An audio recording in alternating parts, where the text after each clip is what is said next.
প্রথমে আপনি আপনার নামটা একটু বলবেন? তমা। সবাই কি তমা নামে চেনে আপনাকে?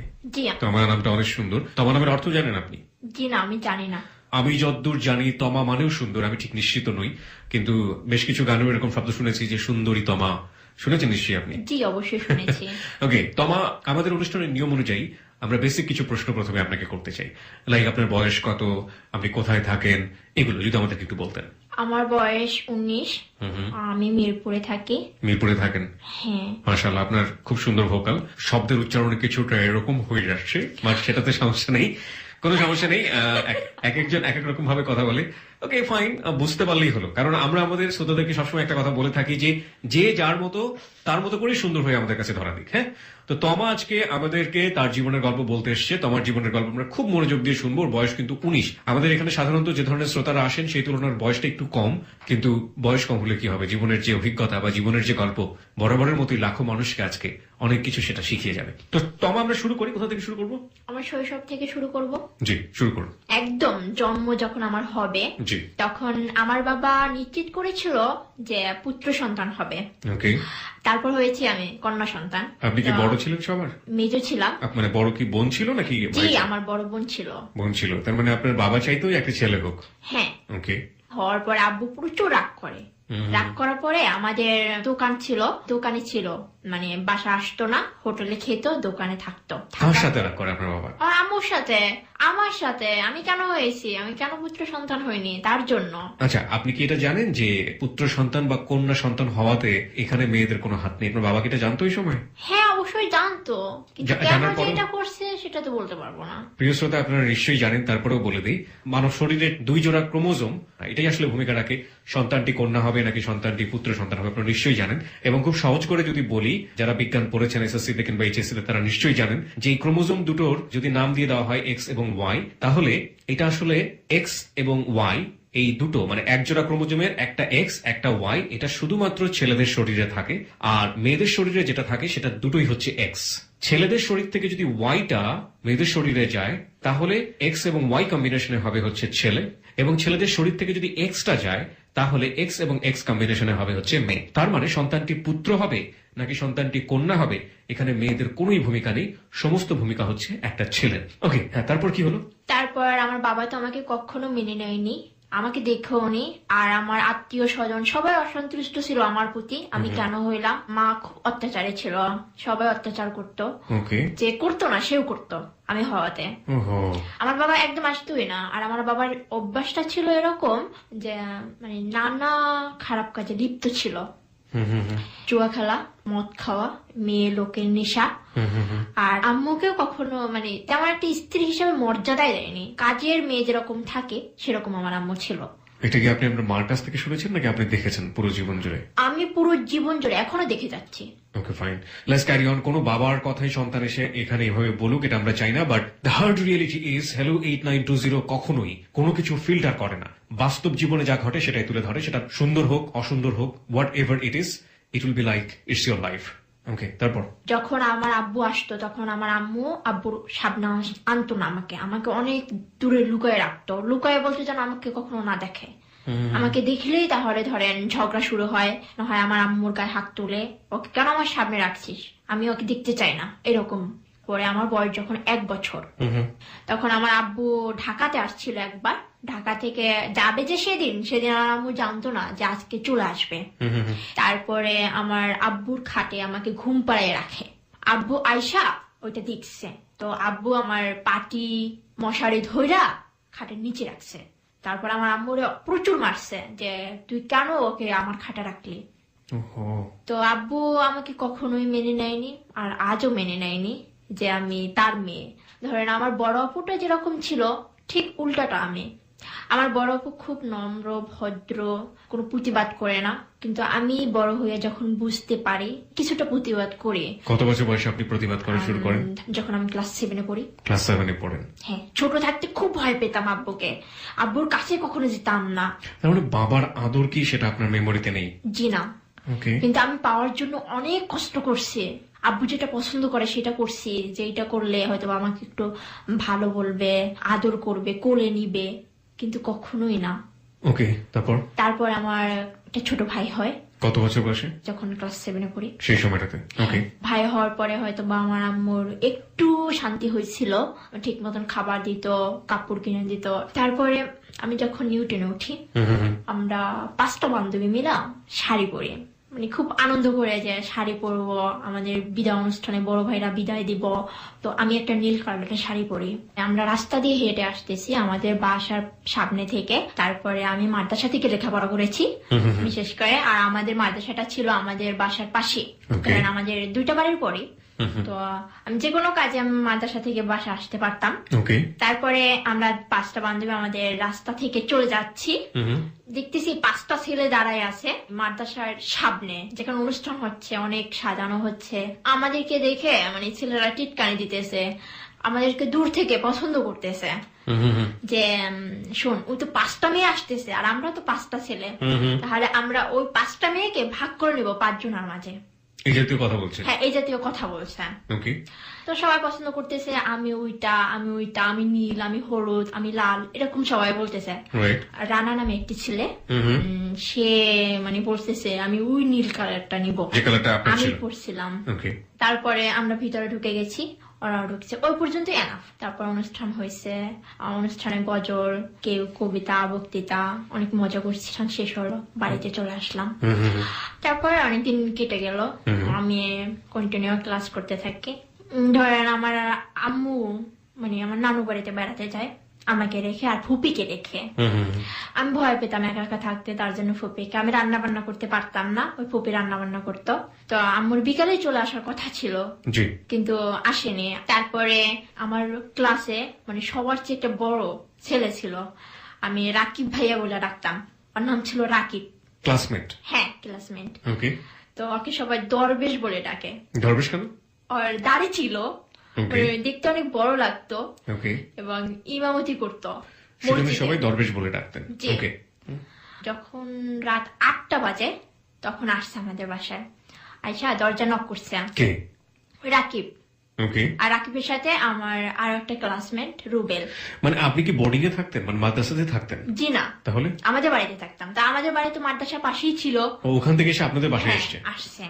আচ্ছা, নক করছে, বলতেছি তমা আমি একটা নোট বই নিতে আসছি, এরকম বইলা ঢুকছে। তারপরে আমার সাথে টেবিলে বসছে, আমার ফুপি বলছে কেন আসছো, বলতেছে আমি একটা নোট বই নিতে আসছি, কালকে তো আমাদের পরীক্ষা। তারপর ফুপি বলতেছে যখন তোমার ক্লাসমেট কিছু খাবার দাও হয় কেমন দেখা যায় না। ফুপি চা করে আনছে, আমি মুড়ি আর টোস্ট আর বেকারির মধ্যে বিস্কিট ছিল, ওগুলো ফ্রিজে কইরা কইরা ট্রেতে দিয়ে আসছে। তো ওরা খাইতেছে আর আমাদের সাথে ডাকতেছে, বলতেছে তোমরা ঘরে কি করো, আমাদের সাথে গল্প করো, আমরা একটু গল্প করব, ভাল লাগতেছে না তো তোমার, তার জন্য আসছি। আচ্ছা, রাকিবের সাথে কে কে এসেছে? রাকিবের সাথে রুবেল আসছে। রুবেল আপনার ক্লাসমেট ছিল? হ্যাঁ, ক্লাসমেট ছিল। তো গল্প করতেছি, আর ওদের অবশ্যই ঢোকার জন্য একটা প্ল্যান ছিল, আমরা তো ওটা বুঝতে পারছি পরে, সেই সময় তো বুঝতে পারিনি। ওই মুহূর্তে আমাদের সাথে গল্প করতেছে, আর আমার ক্লাসমেট 2 থেকে 3টা আমাদের খোপ আছে, মানে গ্রাম অঞ্চলে খোপ শব্দটা উচ্চারণ করে, মুরগি রাখার জন্য যে ঘরটা, ওই ঘরটা খুলে মুরগি চুরি করার জন্য ওরা আসছে। তো আমাদের সাথে গল্প করতেছে, তাহলে মুরগিতে যদি ডাক দেয় তাহলে আমরা শুনতে পাবো না। ওকে, এই জন্য আপনাদের কনসেন্ট্রেশনটা অন্যদিকে রেখেছে। দাওয়া তো খাওয়া হলো, সাথে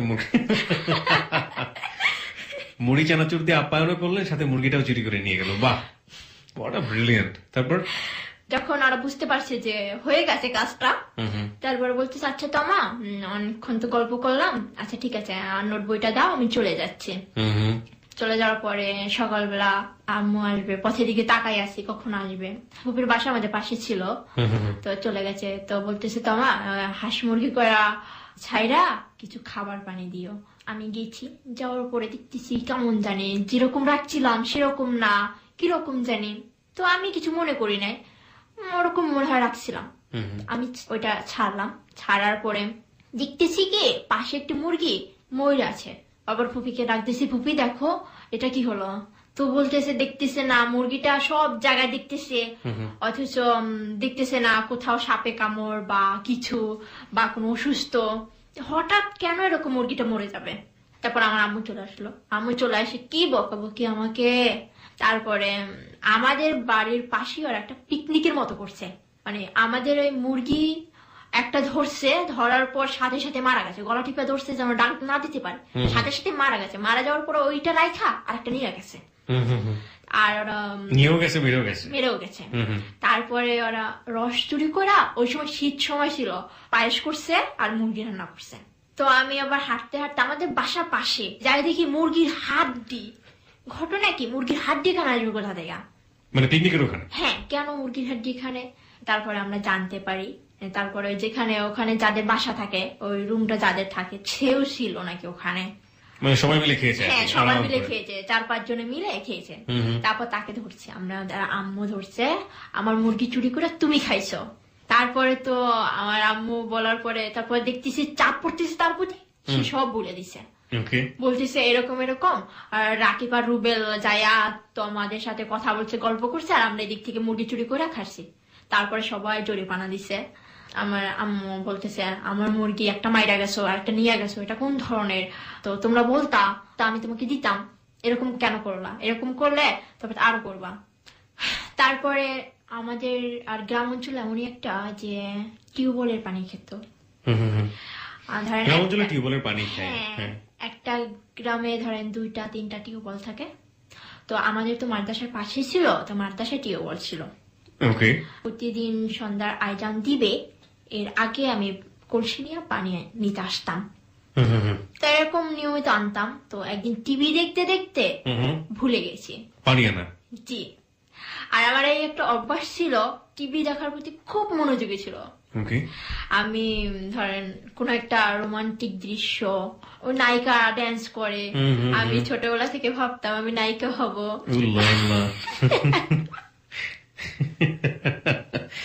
ওকে ওকে, ওইসব দৃশ্য সামনে আসলে ওই পানি আনার কথা ভুলে যেতেন, তাই তো? খুব স্বাভাবিক, বাচ্চাদের যা হয় আর কি ছোটবেলায়। হ্যাঁ, আজান দেওয়া হয়ে গেছে, একটু অন্ধকার অন্ধকার হয়ে গেছে। আমি ভাবতেছি আম্মু যদি বলে তাহলে তো বকা দিবে। তো আমি তাড়াতাড়ি, আম্মু নামাজ পড়তেছে, আমি এই পাশ দিয়া কলসিটা নিয়ে আর পানি নিতে আসছি। তো পানিটা ভরা কলসিটা পাশে একটা খাদা ছিল, বুঝছেন, ময়লা ফেলানোর খাদা। আমি খেয়াল করিনি, ভৈরা নিয়ে ওই আর পাশ দিয়ে আসতে হয় আমাকে। তো আমি কলসিটা নিয়ে ওই ভিতরে পড়ে যাই। ওহো, নায়িকার পতন। তারপর পড়ে যায়, তো আমি একটা বড় চিৎকার দিই, তো পড়ে একদম পেট পর্যন্ত ঢুকে যায় কাদার মধ্যে, কাদার ভিতর। কাদাও না, ময়লা। ওকে, তারপর কি হলো? কিন্তু শহরের মধ্যে ওরা খুব পচা ময়লা না, একটু কম পচা ময়লা, স্মার্ট ময়লা। ওকে। তারপরে ওই রানা নামের ছেলেটা, মানে ওখানে সেটাই, নায়িকা পড়ে থাকবে, নায়ক থাকবে না, এটা হতেই পারে না।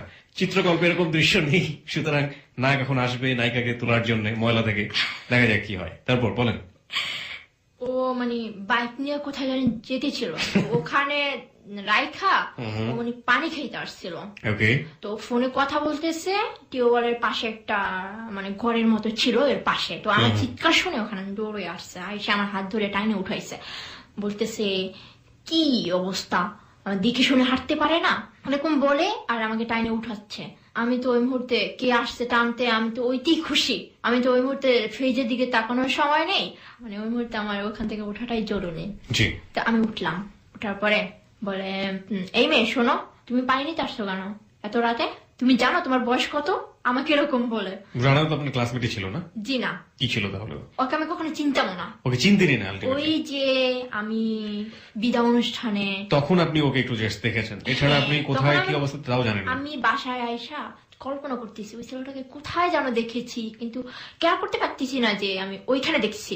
তারপরে মানে আমার মনে পড়ছে যে হ্যাঁ, আমি দেখছিলাম আমাদের বিদায় অনুষ্ঠানে। রাইট, দেখেছেন মনে হয় চিনি ঘরে, এরকম একটা অবস্থা। তারপরে আমি ভাবলাম ওই ছেলেটা আমাকে আবার ধরে উঠালো, আচ্ছা আমাকে কোনো কিছু বলছিল, মানে মনে মনে বলতেছে, তো আমি মনে করতে পারতেছি না, কিছু বলছিল। হ্যাঁ বলছিল, তুই এত বড় হইছো, এরকম কিছু বলছিল। ওগুলো আমি মনে করতেছি আর হাসতেছি। আমি তো নিজের দিকে নিজে তাকাইয়ে দেখি না, তো বড় হয়ে গেছি, মানে এরকম মানে কিছু কিছু বলতেছি আর এক হাসতেছি। এরকম গেল কিছুদিন কেটে। মানে আমি মনে মনে ভাবতাম কে ওই ছেলেটা, কেমন জানি আমার মানে একটা অনুভব হচ্ছিল ছেলেটা কে আমার হাত ধরে তুললো, আমার বিপদের সময় আসলো, আর মানে মন থেকে কখনো ফেলে দিতেই পারছি না। এই সেরা জমা বালতির পানি মাথায় ঢালার মতো অবস্থা, মানে কলসির পানি মাথায় ঢালার মতো অবস্থা। যাই হোক, এই অবস্থায় আমরা খানিকক্ষণ থাকি। 3 মিনিটের বিজ্ঞাপন বিরতির পরে আমরা আবারও ফিরে আসছি ক্লোজ আপ প্রেজেন্স হ্যালো 8920-তে। আরজি কিবরিয়া রয়েছে আপনার সঙ্গে, এবং আজকে জীবনের গল্প বলার জন্য এখানে এসছে 19 বছরের তমা। ওর যে শিশু সুলভ আচরণ বা কথাবার্তা এটা এখনো রয়েছে, কিন্তু ওর জীবনের যে গল্প সেটা তো মোটেও শিশু সুলভ কোনো কিছু নয়। সেটা আজকে যারা শুনছেন লাখ লাখ শ্রোতা তাদের অন্তরকে কাঁপিয়ে দেবে। ওকে, তোমার কাছে আমরা ফিরছি। তোমার মনের মধ্যে এক ধরনের আকুপাকু শুরু হলো না ছেলেটার জন্য, যে কে ছেলে, এই হাতটাই যে ধরেছিল, ওই হাতের দিকে তাকিয়ে থাকা, অন্যরকম একটা কিছু অনুভব করা। তখন আপনি নিউটনে পড়েন, রাইট? রাইট। ওকে, ফাইন। তারপরে আমার বড় আপুর বিয়ের কথা চলছে, হুম, তারপর তো বিয়ের অ্যারেঞ্জমেন্ট চলতেছে। অ্যারেঞ্জমেন্ট, জি। বলো তো একবার অ্যারেঞ্জমেন্ট। না, কিছু কিছু ছেলে মেয়ের থাকে এটা আসলে র উচ্চারণে একটু সমস্যা হয়, ও কিন্তু ওটা সুইট করে বলে। হ্যাঁ বলেন, তারপর বলেন, রিল্যাক্স ম্যান, কামন, আপনি আপনার মতো করে সুন্দর বলেন। হ্যাঁ, মানে বিয়েতে যেরকম সাজানো হয় সেরকম সাজাচ্ছে, রান্না বান্না করতেছে, আমার খুব আনন্দ লাগতেছে। বড় অপুর বিয়ে, জি। তো আমি কিভাবে সাজবো, আমি কোনটা সাজলে ভালো লাগবে, আমি এরকম করতাম। আমাদের অনেক মানে আত্মীয় স্বজন ছিল, তাদের ভিতরে আমরা 3টা মেয়ে ছিলাম। আমরা 3 জনে শাড়ি পরবো, কি কালারের শাড়ি পরবো, এক কালারের শাড়ি পরবো। আমার যেটা মনে হয় যে মেয়েদের ভিতরে এই জিনিসটা বোধহয় একটু হলেও কাজ করে বিয়ে নিয়ে, যে অনেক ধরনের প্ল্যান, কোন শাড়ি পরবো, কোন গয়নাটা পরবো, বিশেষ করে কোনো আত্মীয় বিয়ে হলে এক ধরনের একটা অন্যরকম উন্মাদনা কাজ করে, রাইট? সেটাই হচ্ছিল আপনাদের। তারপরে গেট তো একটা দেওয়া হয়, গেট সাজানো হয়, গেট সাজানো হয়।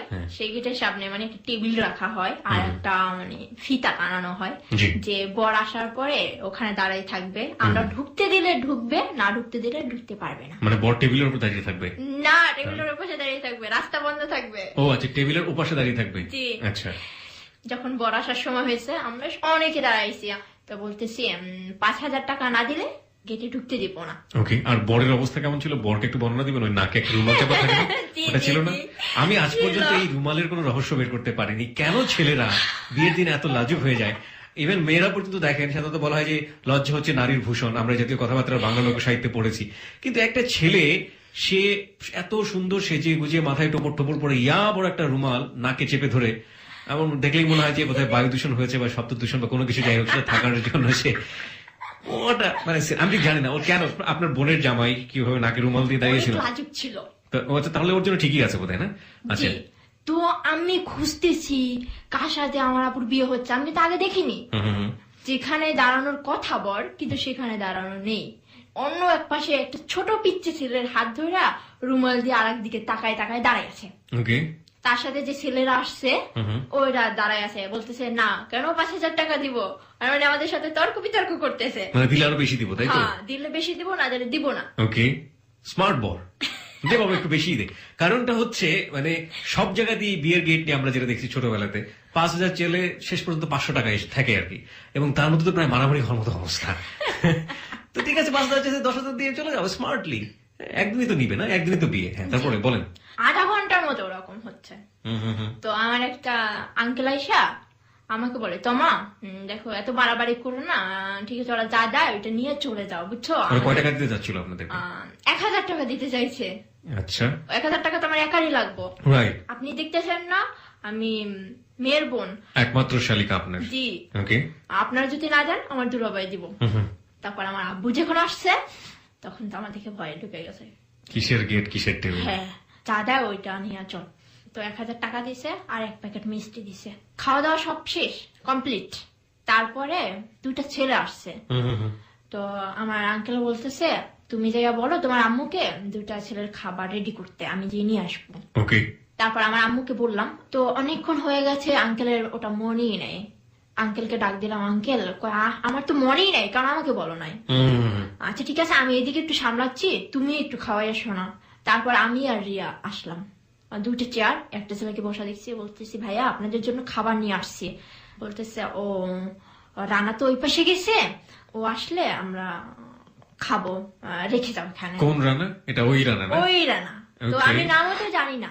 রাইট, আপনি তো তখনও জানেন আমি না। তো তখন নাম জানি না। রাইট। আচ্ছা ঠিক আছে, সবকিছু নিয়ে আসছি, পানি নেওয়া হয় না। তারপরে আমি পানি নিতে রুমে আসছি, আয়সা পানি নিয়ে চলে গেলাম। যাইয়া দেখতেছি রানা চেয়ারে বসা বসা বলতেছে, কি ক্ষুধা লাগছে দোষ, এরকম কথা বলতেছে ওরা। তো আমি দূর থেকে ওইটা দেখতে দেখতে আসতেছি। আমি ভাবতেছি, আমি যাকে খুঁজতেছি মনে মনে, সে আমার সামনে আজকে আসলো, কোথা থেকে আসলো? এই ছেলেটার নাম কি রানা? পানি, মানে পানিটা হাতে। আমি হাঁটতেছি, হয়তো অন্য মনস্কতা হয় মানুষ, আমি কি খুঁজতেছিলাম, ও তো আমার হাত ধরে উঠাইছিল, তাই না? তো এরকম মানে মনে মনে ভাবতে ভাবতে ভাবতে ভাবতে চলে এলাম, বললাম এই ভাইয়া আপনাদের পানি। তো যেই পানি বললাম, এই আমার দিকে এরকম তাকাইছে, অ্যাঙ্গেল করে তাকাইছে। তাকানোর পরে আমি কিছু বলি না, বলতেছি ওয়াও তোমার না দারুণ লাগতেছে, সেদিন তুমি নীল শাড়ি পরছিলাম, তার চেয়ে আজকে ভালো লাগতেছে লাল শাড়িতে, বউ সাজতে জানো তোমার আরো কত সুন্দর লাগে। মানে ওই মুহূর্তে মজা করে বলতেছে। আমি তো ওগুলো সিরিয়াসলি নিতেছি। তুমি আমার চিনো? আমার নাম রানা। এরকম হাতটা বাড়াই দিছে। আমি তো এদিক ওদিক তাকাই দেখতেছি মানুষ অনেক। তো আচ্ছা ঠিক আছে, ওকে, আমার নাম তমা, এবারে আমি চলে আসছে। তো আমার মনের মাঝে তো ঘন্টা ভিজেই গেছে। জি, ঢং ঢং ঢং। খুবই স্বাভাবিক। ওকে, তারপর আজকে অনেক টায়ার্ড লাগছিল, কিন্তু আপনার গল্প শুনতে গিয়ে অনেক cheer up. Okay, I am feeling good, too good. Because যে ব্যাপারটা হয় আসলে সবারই কিশোর বয়সে এরকম সুন্দর সুন্দর মজার মজার গল্প আছে, কিন্তু এই গল্পগুলো জীবনে কখনো কখনো অনেক বড় লেসন হয়ে যায়। যাই হোক, আমরা আজকে কোন লেসনটা পেতে যাচ্ছি এই 19 বছরের কিশোরীর কাছ থেকে? আমি কিশোরী বলবো, 18 বছর বয়সের পর আর কিশোরী থাকে না। তারপরও আসলে 19 বছর পর্যন্ত আমার কাছে মনে হয় যে কিশোরী এজটাই থাকে আমাদের আজকের অতিথি তমার কাছ থেকে। সেটা আসলে শুনতে হলে শেষ পর্যন্ত অপেক্ষায় থাকতে হবে। হ্যাঁ, বলুন তমা, তারপর? খায়া দায়া পাত্রীকে নিয়ে চলে যায়। ওখানে গ্রাম অঞ্চলে ধরেন মেয়ের সাথে মেয়ের বোনেরা বা মেয়ের নানি আফু দাদি আফু এরকম যায়, অনেকে যায় মেয়ের সাথে। তো আমার আপুর সাথে আমি, আমার নানি আফু, তো আমার আরো 2-3টা বোন, এরকম আমরা 4-5 জনে মিলা যাই। ওকে। রানা হয়েছে ওই আমার দুলাভাইয়ের তার ফ্রেন্ডের ফ্রেন্ড, অনেক দূরের। ওকে। তো তার ফ্রেন্ডকে গিফট নিমন্ত্রণ করছিল বিয়ের জন্য, তার ফ্রেন্ডটা আবার ফ্রেন্ডের নিয়ে আসছে। ওকে। এরকম রানা যে আমার নিয়ে ভাবতেছি কিনা সেটা আমি জানি না। আমি তো রানা নিয়ে ভাবতেছি অল টাইম, সব সময়।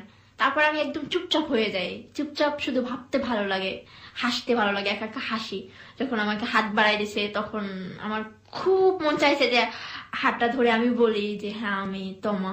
তো সিচুয়েশনের জন্য পারেনি। মানে আপনি তখন ওর ছেলেটার হাত না ধরেই আমি তমা বলে চলে এসেছিলেন? হ্যাঁ। ওকে। যেদিন নেওয়া হয়েছে আমার আপুকে, সেদিন তো আমার আপুর বাসর রাত ছিল। পরের দিন আবার গ্রাম অঞ্চলে গোসল করায়। জি, মানে গ্রাম অঞ্চলে গোসল করানো, গ্রামের লোকজন সবাই মিলে গোসল করায়? জি না, গ্রাম অঞ্চলে মানে গ্রাম অঞ্চলে হয় এটা, কারণ শহরের বাড়িতে এটা হয় না। এটা কি জিনিস? মানে গোসল 2 বার করানো হয়, মেয়েকে 1 বার করানো হয় আর মেয়ে ছেলেকে নিয়ে 1 বার করানো হয়। কি লজ্জাজনক ব্যাপার রে ভাই, তো বিয়ে করানো মহা মুশকিলের কাজ। এমনিতেই আপনাদের জামাইটা অনেক লাজুক, তারপর আপনারা সবাই মিলে যদি তাকে গোসল করাতে চান, আর কিভাবে হবে জানেন? বর বউকে কোলে করে নামাবে। কোথা থেকে? একদম উপর থেকে।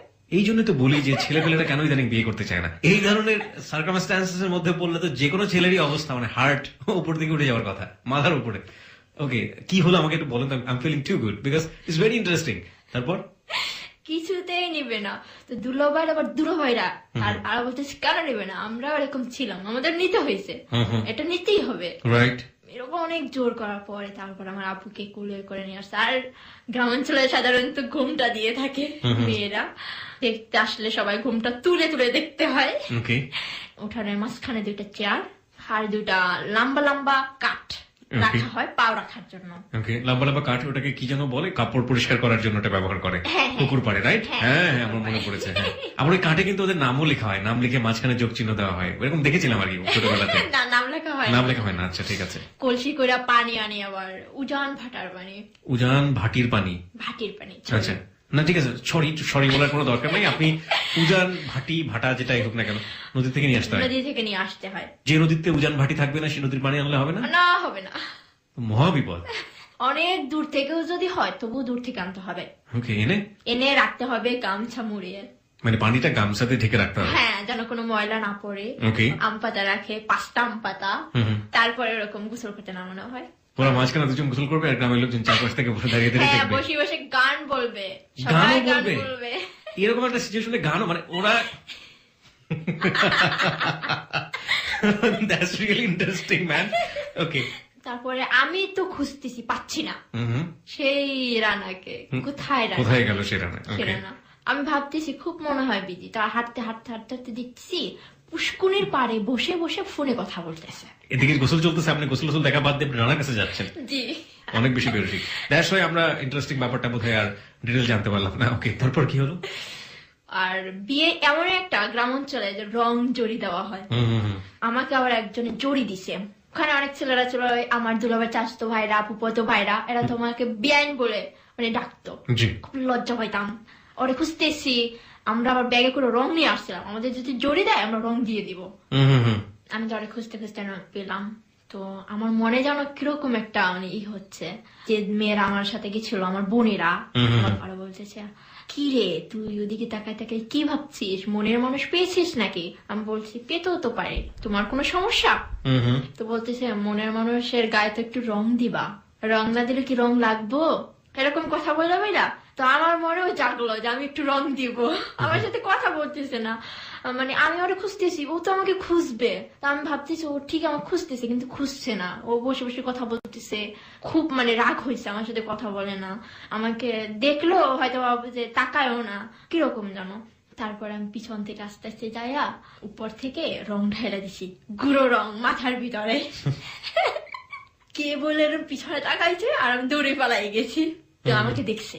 গোসল করানো শেষ, এদিকে ওখানে আরেকটা দৃশ্য হয় গোসল করানোর সময়। মানে যে পানি দিয়ে গোসল করানো হয়, দুইটা কলসি দিয়ে তো পানি দিয়ে গোসল করানো হয়, ওখান থেকে একটু মানে পিছিল পিছিল এরকম একটা কিছু হয়। তারপর ওরা যাওয়ার পরে ওই চেয়ার, তারপর কাঠ, ওগুলো উঠাই ফেলানো হয়। উঠায় ফেলানোর পরে মানে সবাই একটু মজা করে, সবাই ওখানে মানে একটু পা পিছলে পরে, সবাই একটু কাদা দেয়, সবাই একটু ধরে কাদা লাগাই দেয়, মানে একটা এনজয় এরকম। তো এরকম সবাই দিতেছে। তো আমার বেয়ার আমার খুঁজতেছে। তো ওর মনের ভিতর কি ছিল কি জানো, ও আমার খুঁজতেছে কাদা নিয়ে। তো আমারে পাচ্ছে না, আমি একদম উপরে উঠে রেখেছি, আমরা তিনজন। তারপর ও এক সময় চোখ গেল ওই উপরের রুমটা, তো দেখি নাই, ওইটা দেখবো। তো উপর রুম যাই দেখে লক। বলতেছে তোমা রুমটা খুলো, আমি তোমার সাথে একটু কথা বলবো। আমি তোর কণ্ঠটা শুনে বলছি যে ও তো এরকম কিছু করবে না, এরকম মনের ভিতর ছিল না যে করবে। তো আমি ভাবছি যে ও জানি কি কথা আমাকে বলবে, আমি তোর কথা শোনার জন্য অপেক্ষা করতেছি। দরজাটা খুলছি, খোলা আমাকে বলে আমার সাথে আসো একটু, তোমার সাথে একটু কথা আছে। বলতেছি এখানে বলেন, কি বলবেন আমাকে? বলতেছে না এখানে সবার মাঝে হবে না, তুমি একটু নিচে চলো, তোমার সাথে কথা আছে। তো আমার পাশে যারা ছিল, যাস না কিন্তু কাদা দিব। আমি বলতেছি না, প্রশ্নই ওঠে না, নানার মতো ছিলাম, কেন দিবে? প্রশ্নই ওঠে না, কেন দিবে আমাকে? হ্যাঁ, তারপরে রানা আমাকে হাত ধরে নিয়ে যায় একদম। তো প্রথম আমাকে হাত ধরা কি মানে আমি কিরকম ফিলিংস পাচ্ছি, ইট ক্যান বি এক্সপ্লেইন, এটা প্রথম জীবনের প্রথম স্পর্শ। জেমসের একটা গান আছে, আপনারা নিশ্চয়ই শুনেছেন, প্রথম স্পর্শ তুলনাহীনা। প্রথম স্পর্শের কখনো কোন এক্সপ্লেইন দাঁড় করানো সম্ভব নয়। It's really really awesome. হ্যাঁ, প্রত্যেকের জীবনে আমি শুধু মুখের দিকে তাকাই আছি, তাকাইয়া হাঁটতেছি, সামনে যে কি পড়তেছে এটাও আমি দেখতেছি না। আমি ভাবতেছি কি বলবে আমাকে, শুধু আমি শুধু এটাই ভাবতেছি, আর ওর মুখের দিকে তাকাই আছি। ও মিসকে মিসকে হাসতেছে আর আমার হাত ধরে টাইনা নিয়ে যাইতেছে। চাইয়া তো মানে যেখানে গোসল করানো হয়েছে সেখানে নিয়ে আমাকে মানে কি বলবো ভাইয়া, আমাকে নিয়ে ধরে জাগাইয়া ফালাই দিছে।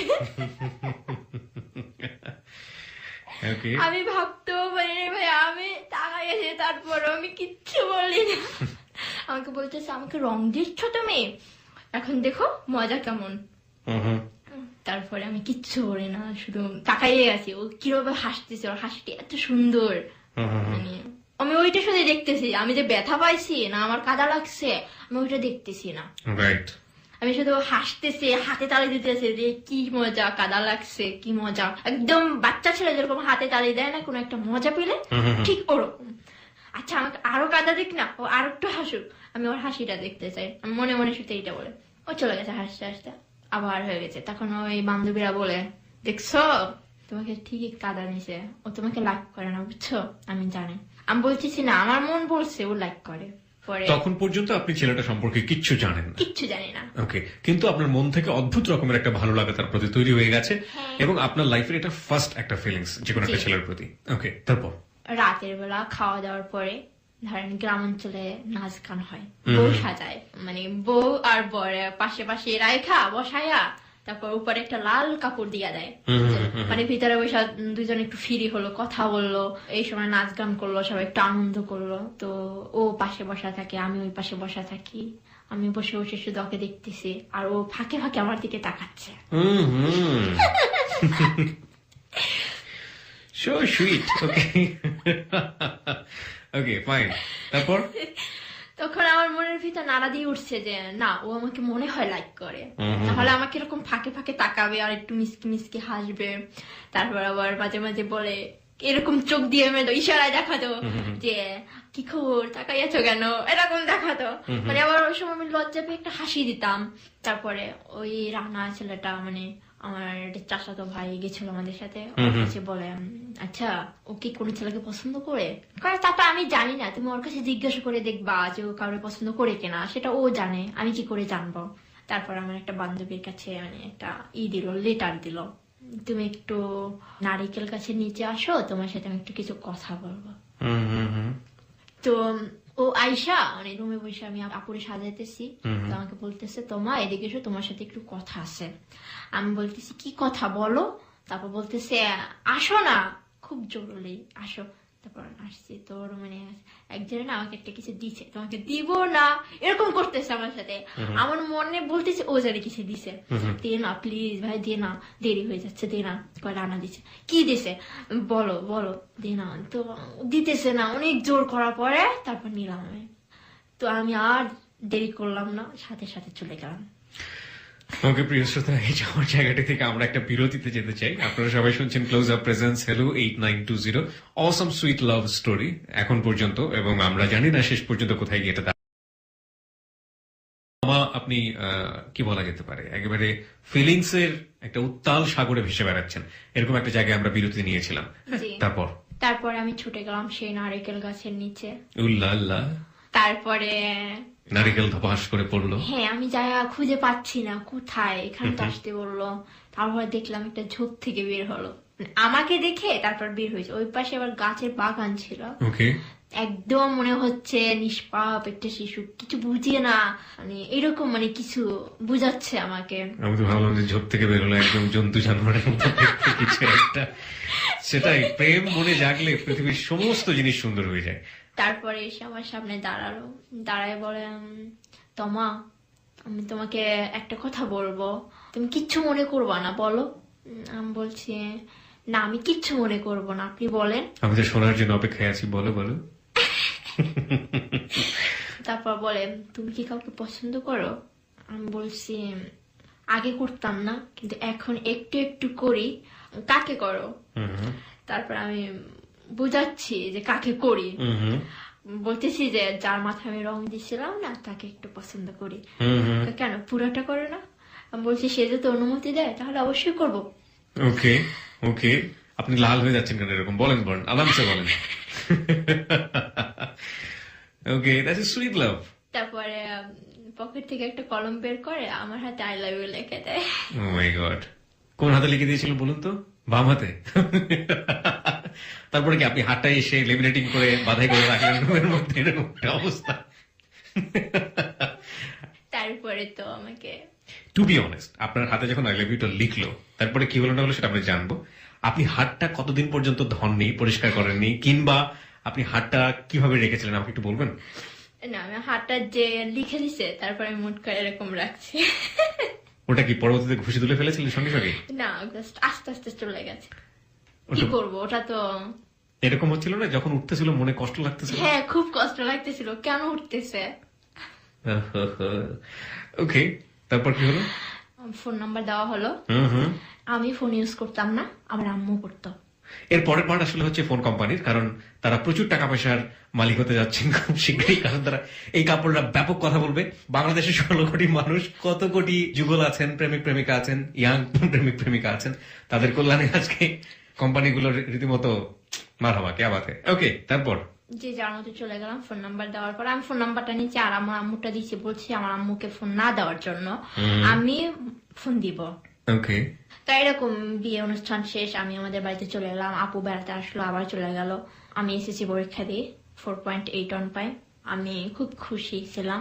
তো পরীক্ষা রেজাল্ট শুনে আমার আব্বু এর পাশে বসা, আমার আম্মু বলে একটু মিষ্টি আনবে তো, সবাইকে তো খাওয়াবে, মেয়ে পাশ করছে।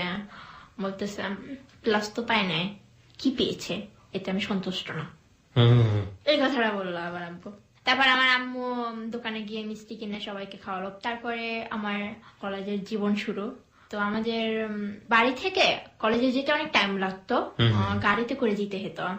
তার জন্য আমার আম্মু বললো যে তুমি একটা দেখো ভালো একটা রিলেটিভ, ফ্রেন্ড, বান্ধবী, এর বাসায় যদি থেকে তুমি পড়ালেখা করতে পারো তাহলে তোমার জন্য সহজ হবে। হ্যাঁ, সহজ হবে, ভালো হবে। তারপর আমি এরকম কিছুদিন গেলাম বাড়ি থেকে যাওয়ার পরে, আর ওর সাথে তো কন্টিনিউ কথা হতো। কলেজে যেতাম, ওই সময় কথা বলে যেতাম। আবার রাতে আমার আম্মুর ফোনটা চুরি চুরি করে নিয়ে যেতাম আম্মু ঘুমাবার পরে। তারপর রাতে আস্তে আস্তে কথা বলতাম, শুধু এরকম কথা বলতাম, হুম হুম। কারণ কথা বললে তো আব্বু আছে ঘরে, আম্মু আছে, যদি শুনতে পারে। মানে ওপাশ থেকে ও বলতো আর আপনি পাশ থেকে হুম হুম বলে সায় দিতেন। ও বলতো দেখো তো জোছনা রাত কি সুন্দর লাগতেছে, এই মুহূর্তে তুমি পাশে থাকলে অনেক ভালো লাগতো, এরকম বলতাম। আমি বলতাম হুম হুম। আচ্ছা তোমার কি অসুখ হয়েছে এরকম, তুমি সারাদিন এরকম কথা বলো আমার সাথে? আমি বলছি সারাদিন কই বলি, আমি তো একটু রাতে বলি, তো কথা বলতে পারি না, তার জন্য। তুমি আমার সমস্যাটা বুঝবা না, তুমি আমাকে লাভ করো না? হ্যাঁ আমি তোমাকে লাভ করি, অবশ্যই বুঝবো। আমি বলছি আচ্ছা ঠিক আছে এরকম করি, তারপর আর রাতে আমি কথা বলবো না, ঠিক আছে? আমি যখন ভালো করে কথা বলতে পারবো তখন কথা বলবো। না, তুমি হি হি করলো মনে করবো যে তুমি ভালো করে কথা বলতেছো। কন্টিনিউ এরকম চলতো। তারপর এক সময় দেখলাম ওখানে থাকলাম আমি একটা বান্ধবীর বাসায়। বান্ধবীটার নাম ছিল ঋতু। ওর রুমে আমি থাকতাম। তো আর মা বাবা আমি যার সাথে রিলেশনশিপ করি জানতো, কারণ ওদের বাসা মাঝে মাঝে আসতো। আমি আবার খাওয়া দাওয়া একটু কম করতাম, খাওয়া দাওয়া পছন্দ করতাম না, আর বিশেষ করে রাইসটা বেশি খাই না, এখনো তাই। ওকে, আমাকে এরকম খাবার দিয়ে যাইতো মাঝে মাঝে, মানে আমি যেগুলো খাইতাম, চিপ, জুস, বিস্কিট। জুসটা বলেন তো একবার। বলেন বলেন বলেন। সি ওর যে প্রোনাউন্সিয়েশন সেখানে কিছুটা এরকম হয়ে যাচ্ছে, বিকজ অফ ও ছোটবেলা থেকে আসলে ওরকম। এটাকে আসলে খারাপ ভাবে নেওয়ার কোনো কারণ নেই। অনেকে হয়তো এটাকে নিয়ে ফান করছেন, আমাদের ফেসবুক আমরা দেখতে পাচ্ছি। So don't take it otherwise, because সবাই যে খুব প্রোনাউন্সিয়েশনে কথা বলতে পারবে, ওর বয়সটা মাত্র 19, সুতরাং ওকে ওইভাবেই নিতে হবে। কিন্তু ওর জীবনে যে ঘটনাগুলো সেগুলো কিন্তু অনেক অনেক গুরুত্বপূর্ণ আজকের হ্যালো 8920-তে, এবং সেটা আপনি শেষ পর্যন্ত শুনলেই বুঝতে পারবেন যে ও 19 বছরের জীবনে কতটা উল্লেখ করার মতো অভিজ্ঞতার মধ্য দিয়ে ও গেছে বা আছে। আমরা সেই জায়গাটাকে বরং ফোকাস করতে চাই উচ্চারণের চাইতে। হ্যাঁ, জুস খেতেন আপনি, তারপর? ও যখন ফ্রি থাকতো তখন দিয়ে যাইতো আমাদের বাসায়। আমি তাকে আন্টি বলে ডাকতাম, সে আন্টির কাছে দিয়ে যাইতো। তো আন্টি বলতো রানা এসে এগুলো দিয়ে গেছে, তোমাকে খেতে বলছে, তুমি যদি না খাও আমি ফোন করে বলে দিব। আমি খেতাম, রাগ করে করে খেতাম। টাকা নষ্ট করার কি দরকার ছিল, আমার তো এখন ক্ষুধা লাগেনি, আমি কি করে খাবো, এগুলো খাবো না। তো ভাবতাম ভালোবাসার মানুষ দিচ্ছে, খেতেই তো হবে, কারণ এর ভিতরেও তো ভালোবাসা আছে। তারপরে আমি খেতাম এরকম খাওয়ার পর। আর কন্টিনিউ ধরেন দেখা করতো রাতের বেলা। এটা বাসার সবাই জানতো যে ও রাতের বেলা আসে, আমার সাথে কথা বলে, দেখা করে। ওকে, বাসার সবাই জানতো এটা? মানে আমার বাসায় সবাই জানতো না, আমি যেখানে থাকতাম সেই বাসায়। বান্ধবীর বাসায় সবাই জানতো? হ্যাঁ, সবাই। কিসেবে জানতো? জানতো ওকে আমি লাভ করি, ও আমাকে লাভ করে। বান্ধবীর বাসায় সবাই জানলে এটাকে খারাপ চোখে দেখতো না? না, খারাপ চোখে দেখতো না। ওকে, না, আমরাই ভাবছি আমরা 2 দিন দেখা করব, 3 দিন দেখা করব, কিন্তু পরের দিন অবশ্যই জানবে। জানলে হয়তো বা আমাদেরকে বকা দিবে বা কিছু বলবে। তা আগে আমরা দুজনে মিলে এক জায়গায় বসে সবাইকে বললাম। ও আপনারাই বরং ইন্ট্রোডিউস হয়েছেন তাদের সঙ্গে? কিভাবে ইন্ট্রোডিউস হয়েছেন? ও একদিন আসে সন্ধ্যাবেলা, আয়সা উঠে, তারপর বলতেছে আমি সবার সাথে একটু কথা বলবো।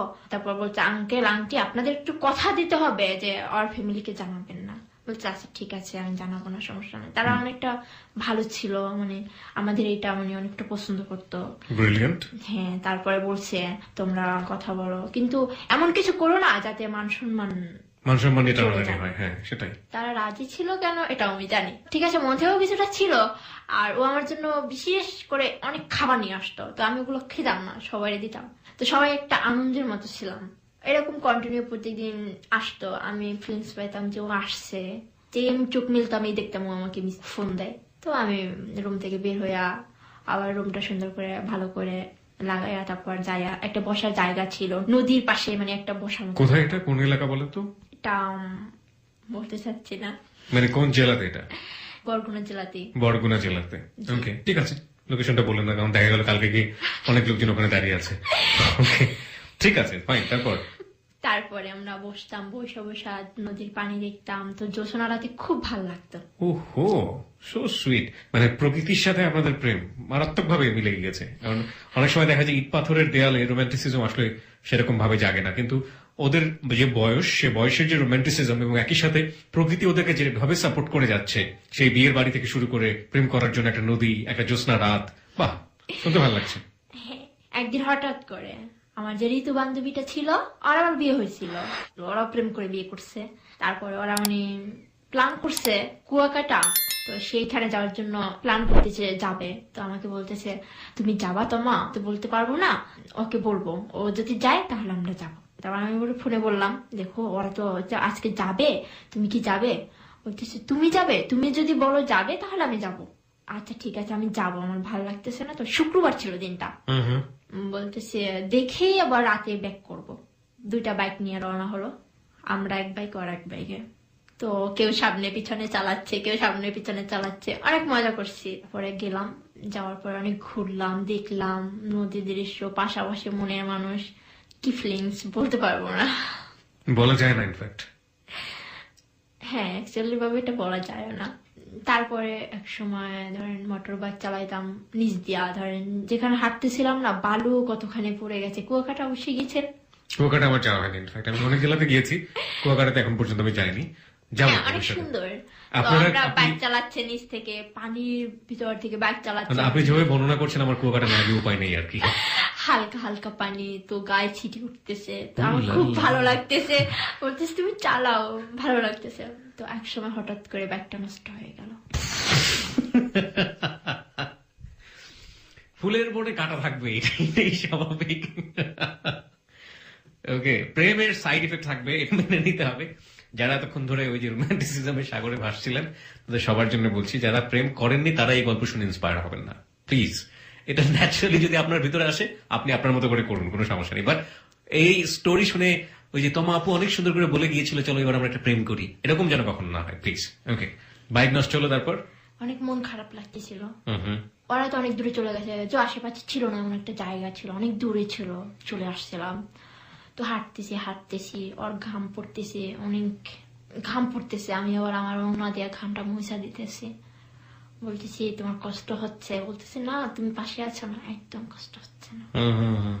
তো ওরা চলে আসছে, তো বলতেছে এই এলাকাটা খুব খারাপ, তো এখন এখানে তো থাকাটা বেটার না, চলো আস্তে আস্তে এগোয়, না হয় অনেক রাত হয়ে যাবে। তো বাইক আস্তে আস্তে নিয়ে আসতেছে, আর ওইটা দেখে মানে ফলো করতেছে অনেক ছেলেরা।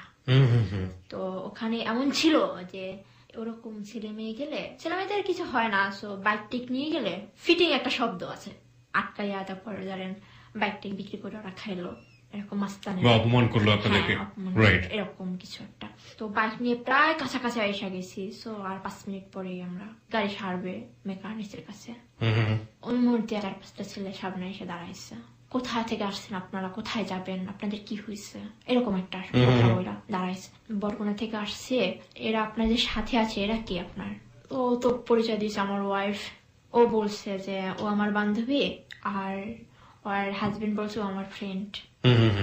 বলছে কেন এরকম ছেলে মেয়ে কেন আসবে, এরকম মানে একটা কথা বলছে। কথা বলা তো বাইক নিয়ে যাবে, দুটা বাইক নিয়ে যাইবো আর আমাদেরকে বন্দি করে রাখবো। আপনারা বাইক নিয়ে কুয়াকাটাতে গিয়েছিলেন? হ্যাঁ, বরগুনা থেকে। জি। ওকে, কেন আমাদের আটকাবেন, কেন কি হয়েছে? তোমরা নোংরামি করতে আসছো এই জায়গায়। তারপর ওখানে 2-4টা পুলিশ আসছে। রানা বললো যে ছাড়, এরকম এরকম আমাদের বাইকটা নষ্ট হয়ে গেছে, এরা আমাদেরকে এই কথা বলতেছে। তো ওখানে একটা নির্দিষ্ট জায়গা ছিল থানার মতো, 2-4টা পুলিশ থাকে। তো আমাদের ওখানে বাইকটা সহ নিয়ে গেছে, ছেলেদেরকে সহ নিয়ে গেছে। তো নিয়ে যাওয়ার পরে তো আমাকে জিজ্ঞাসা করলো তুমি আর কি লাগো। তো আমি বললাম আমি ওকে লাভ করি। তারপর বলতেছে তোমার বাড়ির লোকে জানে তুমি এখানে আসছো? না জানি না, আমি এখানে আমার বান্ধবীর বাসায় থাকি, ওখান থেকে আমরা আসছি, আমি ওখানে থাকি, ওখানে কলেজে পড়ালেখা করি। তা বললো আচ্ছা ঠিক আছে। তারপর আমার বান্ধবীকে জিজ্ঞেস করলো এ নিয়ে কি সত্যি তোমার রিলেটিভ, এরকম অনেক কিছু জিজ্ঞাসা করলো সবাইকে। রানাকে জিজ্ঞাসা করলো, তো রানা আবার বললো যে আমার এখানে মানে আমার আত্মীয় আছে। বলতেছে কে তোমার আত্মীয়? তারপর আবার মামা মামি থাকতো ওই জায়গায়, ওখান থেকে কিছু দূরে। তো ভালো ছিল, নামি দামি চিনতো, তো চিনছে, চেনা করে। তারপর তার সাথে সাথে ফোন দিছে, মানে তাদের কাছেই ফোন নাম্বার ছিল।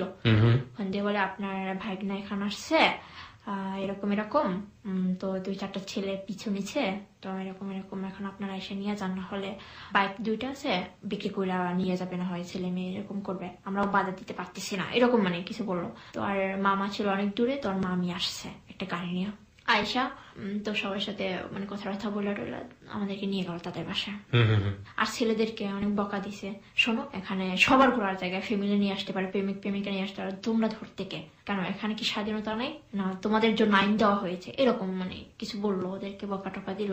এরপরে মানে ওর মামির কাছে আমাদেরকে দিয়ে দিল, আমরা চলে আসলাম আমার মামির বাসায়। তো ওর মামি তো কি বকা, আমাকে প্রচুর বকা দিল। ওর মামি হ্যাঁ। আপনাকে বকলো? জি। চেনে না শোনে না এরকম একটা মেয়ে কিভাবে বকা দিল? জি, প্রচুর বক দিল, আমাকে দিচ্ছে, ওকেও দিচ্ছে। তুই যে এটা করিস তোর বাড়ির কেউ জানে? রানা বলতেছে মামি প্লিজ তুমি জানাইও না, আমরা তো এখন কিছু করতে চাচ্ছি না। কয় তাহলে ঘুরতে আসছো কেন?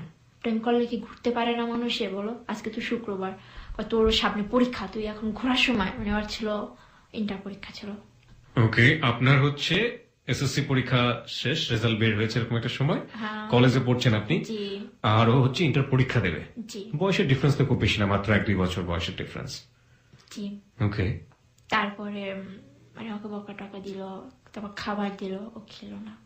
তারপর অনেক বকা দেওয়ার পর বলছে না তোর বাবা মাকে বলবো না, খা এখন যা বলছো এই পর্যন্ত। তারপরে বাড়িতে যাওয়ার পরে যে যার মতো যাবে, ও মেয়ের সাথে রিলেশন রাখতে পারবি না, তাহলে বলবো। আচ্ছা ঠিক আছে মামি, আমি ওর সাথে রিলেশন রাখবো না, তুমি কাউকে বলবা না, আব্বুকে বলবা না, তাহলে আমার টাকা পয়সা দিবে না পরীক্ষার জন্য। ও কি একই কলেজে পড়তো, মানে আপনার কলেজে হ্যাঁ, পড়তো? একই কলেজে পড়তাম। ওকে। আর বিশেষ করে ও অন্য একটা কলেজে পড়তো, আমি যখন ওই কলেজে আসছি ও ট্রান্সফার নিয়ে আসছে। এর জন্য 1-1.5 বছর গ্যাপ পড়ে গেছিল ওর, আমাকে দেখার জন্য। ও তার মানে আপনার চেয়ে বছর 3 সিনিয়র? হ্যাঁ এরকম বলার পরে তারপর ও ভাত খেলো, ওই না খাওয়ার মতো কিছু একটা, যে খাই দাই এখন শুয়ে পড়বে, রাত তখন প্রায় 12টা বাজে। তো খাই দাই শুয়ে পড়বে, তারপর সকালবেলা উঠা ওই আমাকে নিয়ে যাবে, ধরেন আমার বান্ধবী আসছে না, বান্ধবীর জামাই আর আমি, আমরা এক বাইকে 3 জন চলে আসবো, আর ও ওখান থেকে সোজা চলে যাবে বাড়িতে। ওকে। তো ও সব মাইনা টাইনা উপরে উঠে গেছে। তারপরে মামি বলতেছে আমাকে খাবার খাওয়ার জন্য, আমি মনে মনে বলতেছি যে আমাকে এত বকা দিয়ে এখন আমাকে খাবার খাওয়াবে, কি খাবার খাবে? আপনাদের বাসায় আমি কিছু খাবো না, আমি এটা আবার সরাসরি বলে দিলাম। আবার একজন আইসা আমাকে বুঝাইলো, দেখো খাও খাও, না খাই থাকতে নেই, এরকম মানে অনেক বুঝায়। তারপর খাই না। রানা আইসা বলতেছে মামি আমি ওর সাথে একটু 5 মিনিট কথা বলবো, আর জীবনও কথা বলবো না, এরকম বললো। ওর সাথে আমার সাথে কথাই বলতে দেয় না, দেখাই করতে দেয় না। আচ্ছা ঠিক আছে মানলাম। তারপর আমার নিয়ে গেলো পাশে, নিয়ে মানে জড়াই জড়াই কান্না শুরু করে দিয়েছে। তখন তুমি কিচ্ছু মনে করো না, এত এখন বলতে হবে বুঝছো না, বাসার জন্য বলতে হবে, তুমি ভাবতেছো সিরিয়াসলি তোমার আমি ভুলে যাবো এরকম। তো আমি খুব কান্না করতেছি, বলতেছি তুমি এই কথা কেন বললা? বলতেছি দেখো মানে সিচুয়েশনে বলতে হয়, এগুলা না বললে হয়তো বা দেখো অনেক বকা দেবে, এটা করবে সেটা করবে, আর তোমার আব্বু মরে যদি জানায় তাহলে তো আরো প্রবলেম হবে না। তারপর অনেক কান্না করছে, বলে তুমি কিছু খেয়ে নাও না, তুমি কিছু খেয়ে নাও, না হয় তুমি রাতে কিভাবে ঘুমাবে, এরকম বললো।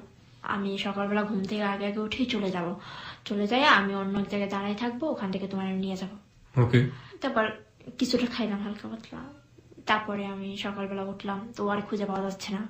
ওকে ফোন করা হয়েছে আমার বান্ধবীর জামাইকে, তো বলতেছে তোমরা চলে যাও, আমি সামনে আছি। তারপর আমরা 3 জনে বাইকে চলে গেলাম, ওর সামনে বসে দেখা হইলো, আমি ওর বাইকে গেলাম আর ও ওর বাইকে গেলাম। তারপর বাড়িতে চলে এলাম। তারপর এরকম বেশ কিছুদিন চলে গেল। আর চাচা মানে চেয়ারম্যান ইলেকশন করবে, খুব বিজি, আমার সাথে খুব কম দেখা করতে পারে, কথা বলতে পারে খুব কম। তো আমার একটা মানে ওর ক্লাসমেট একটা বড় আপু, তো ওর সম্পর্কে জানতো, তো বলতো ওদের বাসা দেখছিস, ওদের বাসা দেখবি, আমাদের সাথে যাবি, আমাদের বাসার পাশে, এরকম বলতো। তো আমার খুব ইচ্ছা ছিল ওদের বাসা দেখবো।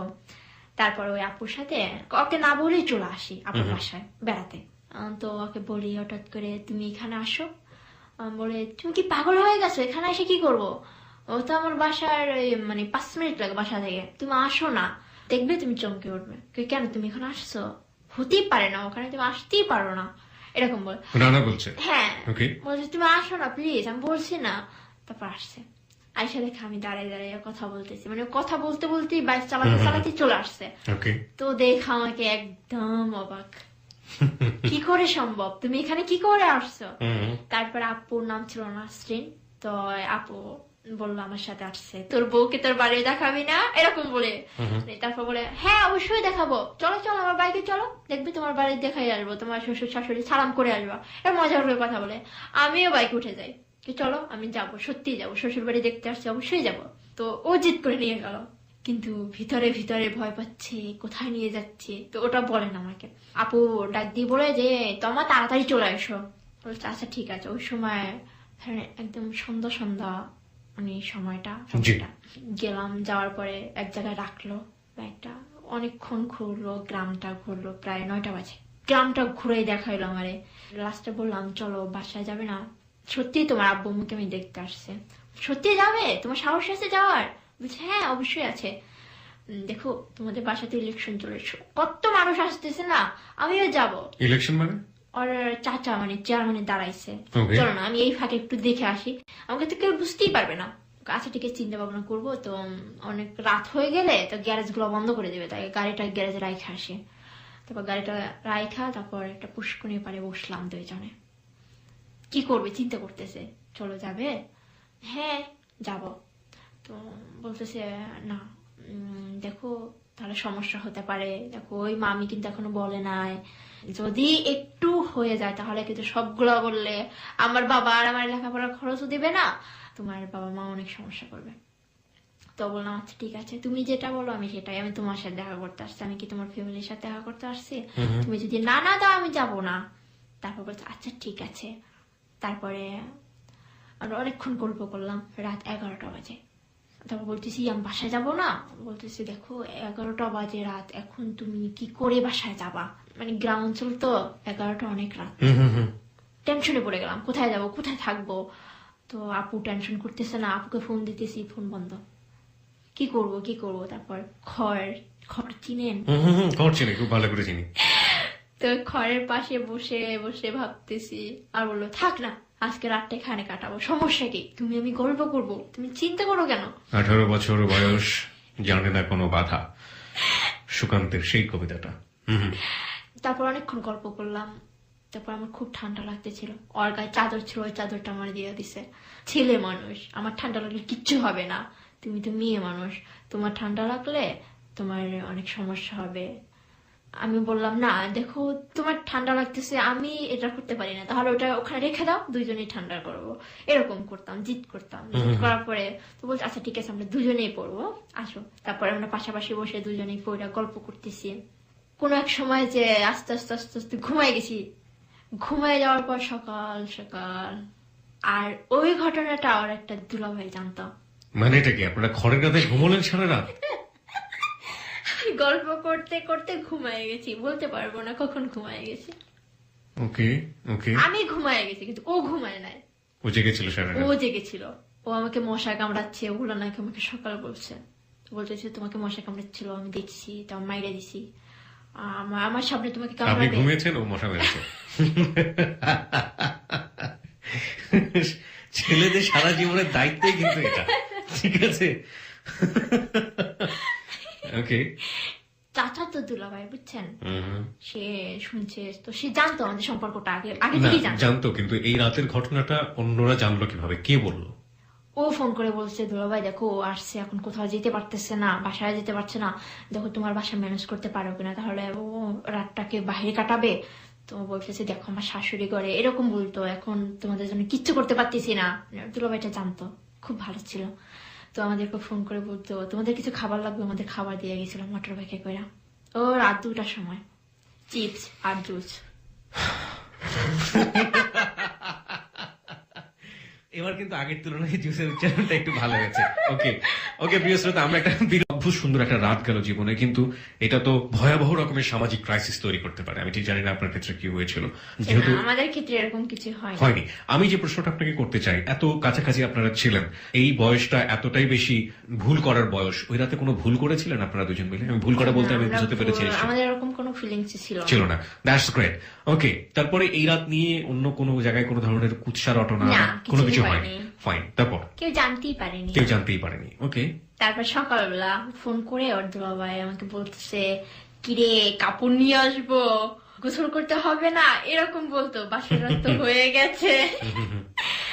খড়ের গাদায় জি, আমি তো খুব লজ্জা পাইছি। তারপরে আমি ফোনটা কেটে দিলাম। তারপর আবার ফোন দিল, তো কথা বললো কেন আমরা কি করলাম, আমাদের যে গোসল করতে হবে। শুনেন, এখন আমরা কাজের কথা আসি, ওকে এখন আমি বাসায় দিয়ে আমি চলে আসতেছি। তারপরে ওখানে আমার সেই আপুর বাসায় দিয়ে আমাকে চলে আসলো। তো আপু সন্দেহ করেনি সারা কোথায় ছিলেন? আপু তো জানতো ওকে আমি রিয়াল লাভ করি, আমার রিয়াল লাভ করে। তো আমাদের মাঝে যদি কিছু হয়েও যেত তাতেও তো কোনো সমস্যা ছিল না, তাই আপু বুঝতো। আপু বললো ঠিক আছে, আমার আব্বু এখন পর্যন্ত ঘুম থেকে উঠে নেই, ভালো করছো, সকাল সকাল আসছো, বুঝবেন যে রাতেই চলে আসছে। তারপরে আমরা আপুর সাথে আবার কলেজ চলে আসলাম। তারপরে ওর মামি ওদের বাড়িতে বেড়াতে আসছে। তো একদিন রাত্রে শুনছে আমার সাথে কথা বলে, ওইটা শোনার পরে সবকিছু আর বাবার কাছে বলে দেয়। তারপর আমার আব্বুর ফোন নাম্বার জোগাড় করে আমার আব্বুকে, আর আব্বু সব বলে দেয় ডিটেলস। আমার ছেলে ছোট, আমার ছেলে সবেমাত্র এইচএসসি পরীক্ষা দিবে, এই মুহূর্তে আমার ছেলেকে কিছু করানো সম্ভব না, আপনি আপনার মেয়েকে বিয়ে দেন, না হয় এ পর্যন্ত থামিয়ে দেন, এরকম একটা কিছু বল। আমার আব্বু খুবই তো রাগী ছিল, আর আমাকে তো একদম পছন্দ করতো না। এই সম্পর্কে আমার কথা শুনে তারপর আমাকে নিতে আসে, করা যাবে ফার্স্ট নিতে আসে আমাকে। তো আমাকে বলছে, আয়শা তোমার যা যা আছে সবকিছু গুছিয়ে নাও, তুমি এখন থেকে বাড়ি থেকে ক্লাস করবে, এখানে থাকতে পারবে না। তখনই আমি কেমন জানি একটু সন্দেহ করতেছি, কেন আসলো হঠাৎ করে, আব্বু তো কখন আসে না। খুব ভয় কাজ করছিল ভিতরে, কি হবে বাড়িতে গেলে, কি জানছে আব্বু, এরকম কিছু প্রশ্ন আমার মনের ভিতর উঠলো। তো আমাকে বাড়িতে নিয়ে আসার পরে তো এরকম পাত্র দেখা হয় আমার জন্য। তো আমার আব্বু আমাকে কিছু বলে না। তারপরে একটা পাত্র পেয়ে গেল, অনেক ভালো, তো বয়স এরকম হবে 40 থেকে 45। 40 থেকে 45? আপনি শিওর? 35 থেকে 40। ওকে, 35 থেকে 40 বছর বয়স। জি, 35 থেকে 40 বছর। তখন আপনি সে পড়ছেন কলেজে ফার্স্ট ইয়ার? হ্যাঁ, ফার্স্ট ইয়ার। তো আপনার বয়স 17 হয়ে গেছে, ওর পরীক্ষা শুরু হয়ে গেছে। আপনার বয়স হচ্ছে 17 বছর, 17 থেকে 18 তে পড়তে যাচ্ছেন আপনি। আর আপনার জন্য যে পাত্র এসছে সে মোটামুটি আপনার দ্বিগুণেরও বেশি বয়স। জি। ওকে। তারপর আমার আব্বু দেখা পছন্দ করে বিয়ের তারিখ সবকিছু হয়ে গেছে। আমি ওকে জানাচ্ছি ফোনে, দেখো এরকম এরকম হচ্ছে, দেখো ঠিক আছে আমি চলে আসতেছি। তারপর ও 4-5টা ছেলে নিয়ে আমাদের বাড়িতে আসছে, আমাকে দেখতে যেদিন আসবে না তার আগের দিন আয়শা বলে, আঙ্কেল আমি ওকে লাভ করি, আমি ওকে বিয়ে করব, আপনি ভুলে কাজটা করেন না, আমি ওকে রিয়াল লাভ করি, আমি লেখাপড়া করব, ও লেখাপড়া করবে, তারপর আমরা দুজনে বিয়ে করব, সবাইকে পরিবার নিয়ে বিয়ে করব, আমরা দুজনে বিয়ে করব না। আর আপনি বিয়েটা বন্ধ করে দেন, দেখেন ও তো সবেমাত্র ইন্টার সেকেন্ড ইয়ার পড়বে, আমি তো এই তো পরীক্ষা দিব, তারপরে আমি ভালো লেখাপড়া করব, ও অনার্স পড়বে, আমি মাস্টার্স কমপ্লিট করব, ভালো চাকরি করব, তারপর আমরা বিয়ে করব সবাই মিলা। তারপর আমার আব্বু বলতেছে, দেখো তোমাকে আমি কিছু বলবো না, আমার মেয়ে তোমার কাছে আমি দিব না, আমার মেয়ের জন্য তুমি কি করছো, এরকম মানে প্রশ্ন করে। বলতেছে আপনার মেয়ের জন্য আমি সবই করতে পারি, সব করছিও, সব করতেও পারি, এরকম মানে বলে কথা কাটাকাটি হচ্ছে। আমি সব শুনতে পাচ্ছি, আমার আম্মু শুনতে পাচ্ছে, তুই আমার মেয়ের যোগ্য না, আমার মেয়ে যার কাছে যোগ্য তার হাতে আমি তুলে দেবো আমার মেয়েকে, তুই আমার মেয়েকে ভুলে যা। আর আমার মেয়ে তোকে অলরেডি ভুলে গেছে। আচ্ছা, আপনার মেয়ে যদি মুখে বলে দেয় আমাকে ভুলে গেছে, তাহলে ঠিক আমি এখান থেকে চলে যাবো, আমি কখনো আর আসবো না। তারপর আমার আব্বু আমাকে ডাক দেয়, আমি বলতেছি না, আমি তো আপনাকে বলিনি কখনো ওকে আমি ভুলে গেছি, আমি ওকেই লাভ করি, আর বিয়ে যদি করতে হয় আমি ওকেই করব।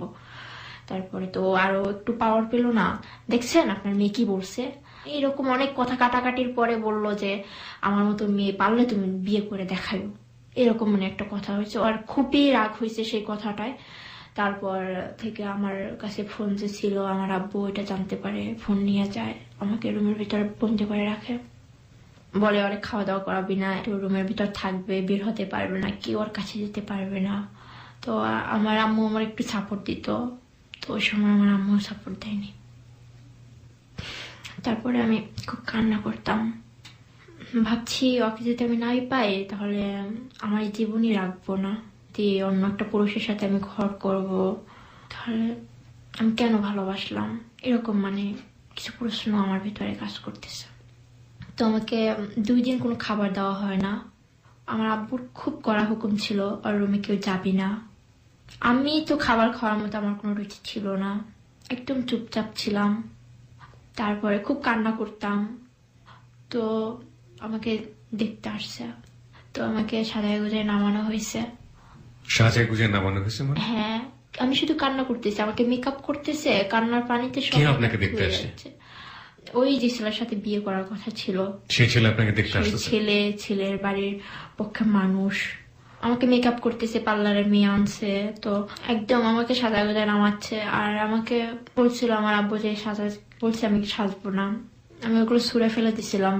তো আমার আব্বু আমাকে ধরে অনেক মারছে, সে মায়ের দাগগুলো এখনো পিঠে আছে, মানে কালো কালো হয়ে গেছে। প্রিয় শ্রোতা, আপনারা বুঝতেই পারছেন আমরা সাধারণত হ্যালো 8920 যেটা করি, এই ধরনের কোনো ব্যাপার হলে আমরা ছবি দিয়ে আপনাদেরকে ফেসবুকে দেখিয়ে দিই।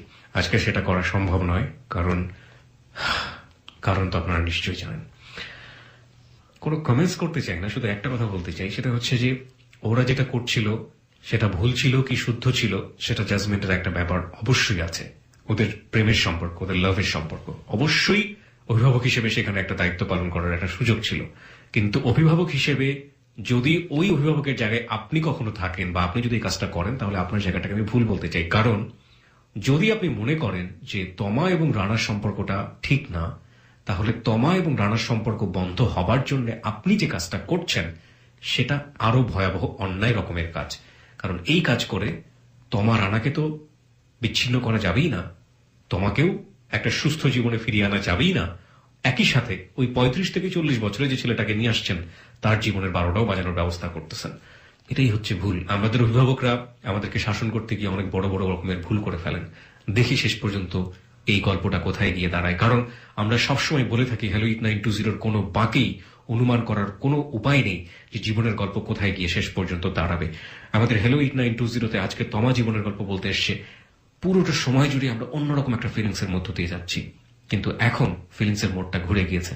কিন্তু আপনি হয়তো অনুমান করছেন যে কিছু একটা খারাপ কিছু করতে যাচ্ছে, যদিও সে অনুমানটা সঠিক হয়, খারাপের রকম আপনি অনুমান করতে পারবেন না, কারণ হ্যালো 8920 কোনো অনুমান করা যায় না। Just listen the story. Okay, তারপরে আমার বাবা অনেক মারে আমাকে, মারার পরে আমি কি করব, আমাকে হাত পা মুখে এমনকি গামছা বেঁধেও মারে যেন আমি চিৎকার না দিতে পারি, যেন না শুনে, কেউ না শুনে, এরকম। আর আমি তো 2 দিন ধরে কিছুই খাইনি, হয়তোবা একটু পানি খাইছি, এরকম কিছু। আমাকে খাবার দেওয়া হয়তো, আমি রাগ করে খেতাম না, যে নিজে যে না খেয়ে মরে যাব, তবু আমি এ বিয়ে করতে পারবো না। বাবার অত্যাচারের মাত্রাটা এমনই ছিল যেটা সহ্য করার মতো ক্ষমতা ছিল না।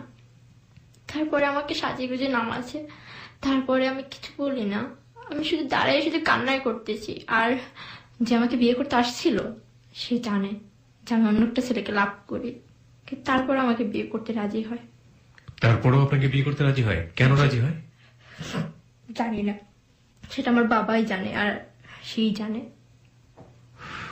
ওকে, তারপর আমাকে পছন্দ করে হাতের আংটি পরাই যায়। কি আংটি পরে? ছেলে আংটি পরে। ওকে, তারপর আমি সাথে সাথে আংটিটা খুলে ওখানে টেবিলে রেখে তারপর বাসায় চলে আসি সবার সামনে। সবার সামনে। তারপর আমার বিয়ে তারিখ ফিক্সড হয়ে যায়। তারপরে আমাকে বলা হয় তোমার কালকে গায়ে হলুদ। কি করে আমি কি করব, আমি শুধু খুঁজতেছি, কারো কাছ থেকে একটু ফোন পাচ্ছি না, কেউ আমার কাছে আসছে না। বাবা পাহারা দিচ্ছে, একদম পুলিশের মতো কড়া নজরে পাহারা দিচ্ছে, কেউ আমার পাশে আসতেছে না। শুধু আমার বাবা আমার জন্য খাবার নিয়ে যেত, খাবার নিয়ে রাইখে যেত, আবার ওই খাবারে নিয়ে আসতো রাতের বেলা, এরকম করতো। পরের দিন গায়ে হলুদের পোশাক পরে আমাকে গায়ে হলুদে নামায়, তারপরে তো আমাকে গোসল করানো হয়। তো আমি শুধু কান্নাই করতেছি, আমি কোনো কথা বলতেছি না, কারোর সাথে কিছু করতেছি না। তো আমার কান্না দেখে সবাই কান্না করতো, মেয়েটাকে তো বিয়ে দিতেছে না, কুরবানি দিতেছে, যে আসে সেই এই কথা বলে। তো আমার বাবাকে দেখে কেউ কিছু বলে না, বাবা চলে যাওয়ার পরে বলে। তারপরে আমাকে রুমে দেওয়া হয়, তারপরে আমাকে বিয়ের জন্য যে কালকে তোমার বিয়ে এরকম কিছু। তারপর রুমের ভিতর অনেকগুলো ঔষধ ছিল, কিন্তু জানি না ওগুলো কি ঔষধ, আমি কখনো ঔষধ খাইনি, খুঁজে পাইছি, পাওয়ার পরে ওগুলো খেয়েছি। মানে আপনি হাতের কাছে যা পেয়েছেন সবকিছু খেয়ে ফেলেছেন? জি, কতগুলো ওষুধ ছিল? অনেকগুলো ছিল।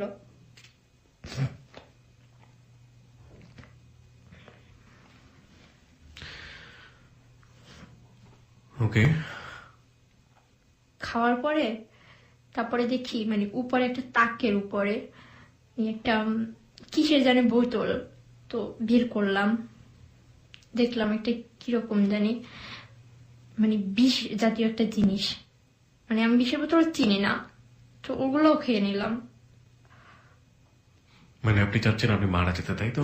জি, কারণ ওই মুহূর্তে আমি কি করব, আমি তো রানাকে ছাড়া অন্য কাউকে বিয়ে করবো না, তার জন্য আমি ওইটা করছি। তো আমাকে পার্লারের মেয়েরা শাড়ি গহনা নিয়ে সাজাই, তাই সে দেখে আমি শুয়ে আছি। তারপর আমাকে উপরে উঠাই দেখে যে আমার মুখ থেকে ফেনা বের হয়ে গেছে। তারা চিল্লাচিল্লি করে তারপর ডাক্তার আনে, মানে হসপিটাল না হয় না, ওখানে নাকি ছিল। আর বিষটা নাকি তেমন একটা ছিল না, ডেট ছাড়া, তারপর নাকি কিরকম জানি একটা ছিল, বেশি বিষাক্ত ছিল না। ওখানে আমাকে ওয়াশ করানো হয়। কারা ওয়াশ করে আপনাকে? ডাক্তার আনে সাথে সাথে, আমাদের বাসার পাশেই আবার আছে, আমাদের ওখান থেকে 5 মিনিট লাগে শহর। ডাক্তার আসে, ছেলাইন দেয়, 2-3 দিন তো কিছুই খাইনি, ওইটা মানে করে আমাকে দেওয়ার পরে আমি একদম মানে মোটামুটি সুস্থ থাকি, একদম শুয়ে থাকি, কারোর সাথে কথা বলি না, কারোর সাথে হাসি না, আগের মতো আমি নেই, একদম চেঞ্জ হয়ে গেছি। তারপর বিয়ে ভেঙে যায়, তারা চলে যায়। বিয়ে ভাঙলো কেন? ওই যে শুনছি আমি বিষ খেয়েছি, ছেলে ভাবছিল যে ওই ছেলের কাছ থেকে আমি যদি সুখে রাখি তাহলে মনে হয় মেয়ে ভালো থাকবে। যখন শুনছি আমি বিষ খেয়েছি তখন সে ভাবছে যে আমার ঘরে বসে যদি বিষ খাই তো ফেসে যাব, তার জন্য বিয়ে করে চলে যায়। তো আমি রানার সাথে যোগাযোগ করতে চাচ্ছি, কার সাথে একটু কথা বলবো, কার ফোন নিয়ে কথা বলবো। তো আমি উঠতে পারতেছিলাম না, একদম শুয়েছিলাম, স্যালাইন দেওয়া ছিল। আমি ওর দুলাভাইকে ফোন দিই, ওই রাতটি যে দুলাভাইয়ের সাথে শেয়ার হয়েছিল ঠিক সেই দুলাভাইটা। ফোন দেওয়ার পরে বলতেছে রানা কোথায়। কেন আপনি রানার নাম্বারও তো ফোন দিলে পারতেন? রানার নাম্বারে ফোন দিয়েছিলাম, বন্ধ পেয়েছিলাম, ওকে, তার জন্য তাকে দিয়েছিলাম। তো সে বলছে যে রানা তো আমি জানি না কোথায়।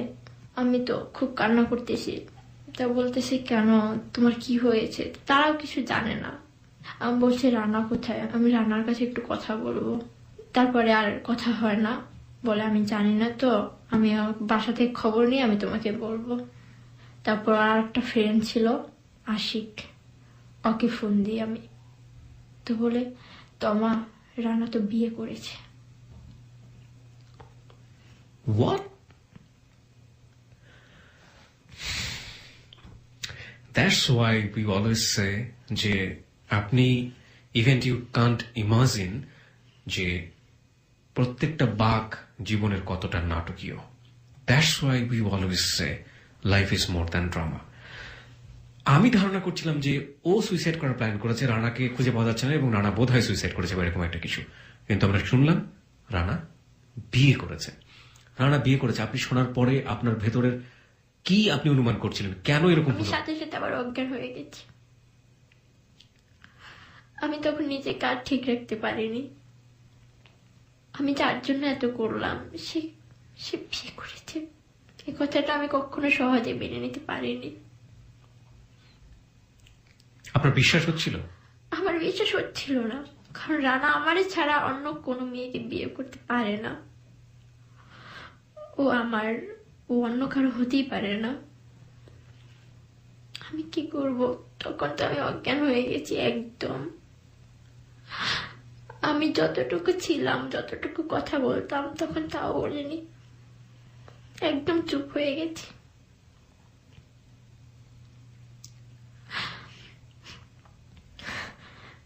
তারপরে এরকম 2 দিন চলে যায়, চলে যাওয়ার পরে আবার তো আমার একটা চাচাতো বোন ছিল, ওই ডিটেল সবকিছু জানার পরে আইসা আমাকে বলে, রানা তোকে কখনোই ভালোবাসে নাই, রানার জন্য তুই এত কিছু করছিস, কিন্তু রানা তো তোর জন্য একটু কিছু করলো না। তো আমি ওকে একদম দূরে দিইনি। তারপরে 5-6 দিন পরে আমি রানাকে ফোন দিই, তো রানা হাসি আর আমার সাথে কথা বলে, বলতেছে স্বামীর ঘরে খুব সুখে আছো তাই না? আমার কথা একবারও মনে পড়ে না? এরকম কথা বলে আমার সাথে। আমি তো শুধু কান্না করি, আমি কিচ্ছু বলি না। আমি বলি, তুমি এটা কি করলে? তুমি আমার ছাড়া অন্য কোনো মেয়েকে নিয়ে সুখে থাকতে পারবে? তো বললে, তুমি পারলে আমি পারবো না কেন? তারপর আর কোনো কথা না বলে আমি একদম চুপ হয়ে বসে থাকি। তো তারপরে রানা জানতে পারে যে আমার বিয়ে হয়নি।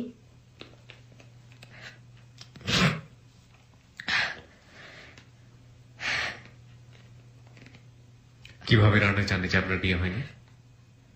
ওর একটা ফ্রেন্ডের মাধ্যমে জানে। মানে আপনি বলেন না ওকে?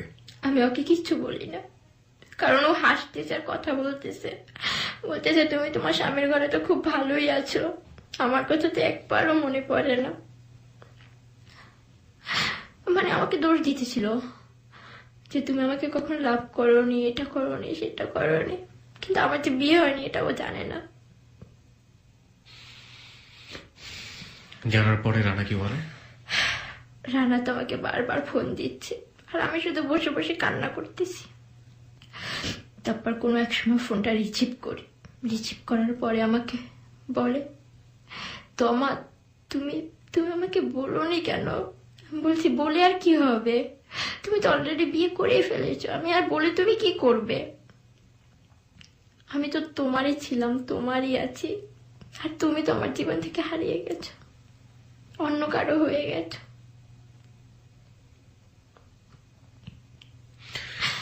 ও মূলত বিয়েটা কেন করেছিল? করেছিল আমার বাবার জন্য। বাবা বলছে, আমার মেয়ের মতো তুই কোনো মেয়েকে বিয়ে করতে পারবি না। এবং সে রাগ করে এই কাজটা করে? হ্যাঁ, তখন সাথে সাথে বলে, আমি ওকে ডিভোর্স দিয়ে আমি তোমাকে বিয়ে করব। মানে রানা বলে যখন জানতে পারে আপনার সম্পর্কে আপনি করেননি, তখন বলে যে আমি যাকে বিয়ে করেছি তাকে ডিভোর্স দিয়ে আপনাকে বিয়ে করব। জি। মানে আপনাকে, ওকে, আমি আসলে খেয়ে হারিয়ে ফেলছি প্রিয় শ্রোতা, আসলে এটাই স্বাভাবিক। ওকে,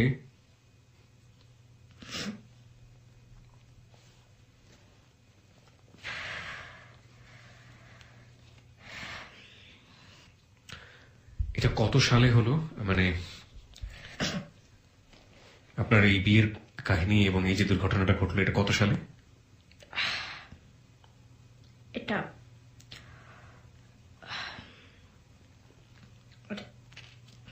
মানে 13-12 শেষ 13 সালে পড়বে এরকম এই সময়টাতে?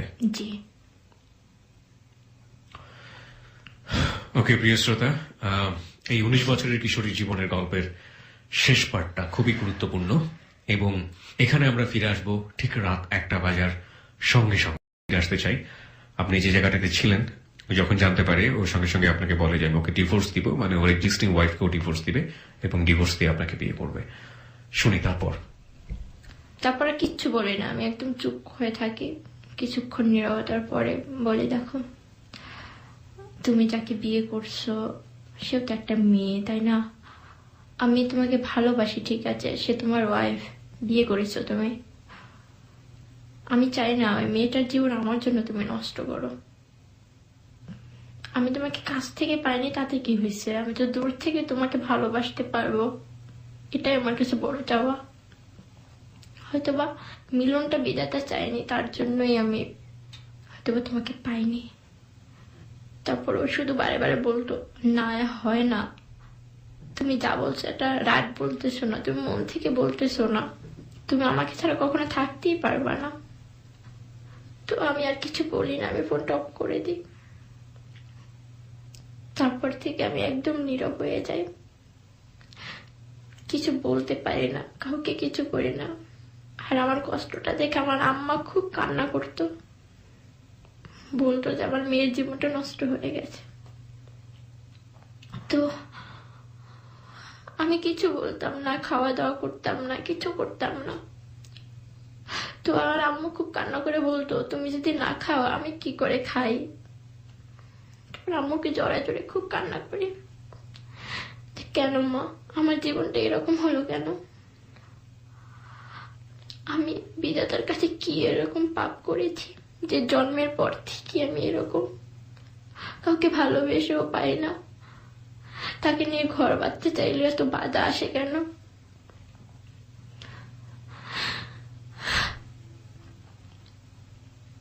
তারপরে আমার ওখানে একটা খালামণি থাকে, আমার বিয়েতে আসছিল। আপনার বিয়েতে মানে আপনার বিয়ে হওয়ার সময়টাতে, মানে বিয়ে যেটা হয় নাই আর কি, তাই তো? জি। হ্যাঁ।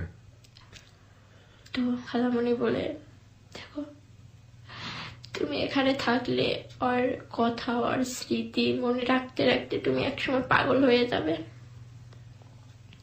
তখন অলরেডি 2 মাস হয়ে যায়। তো ওর সাথে কথা হয়েছিল ওই লাস্ট ওই সময়। এরপর আমার আম্মু আমাকে ফোন ধরতে দেয় না, কথা বলতে দেয় না।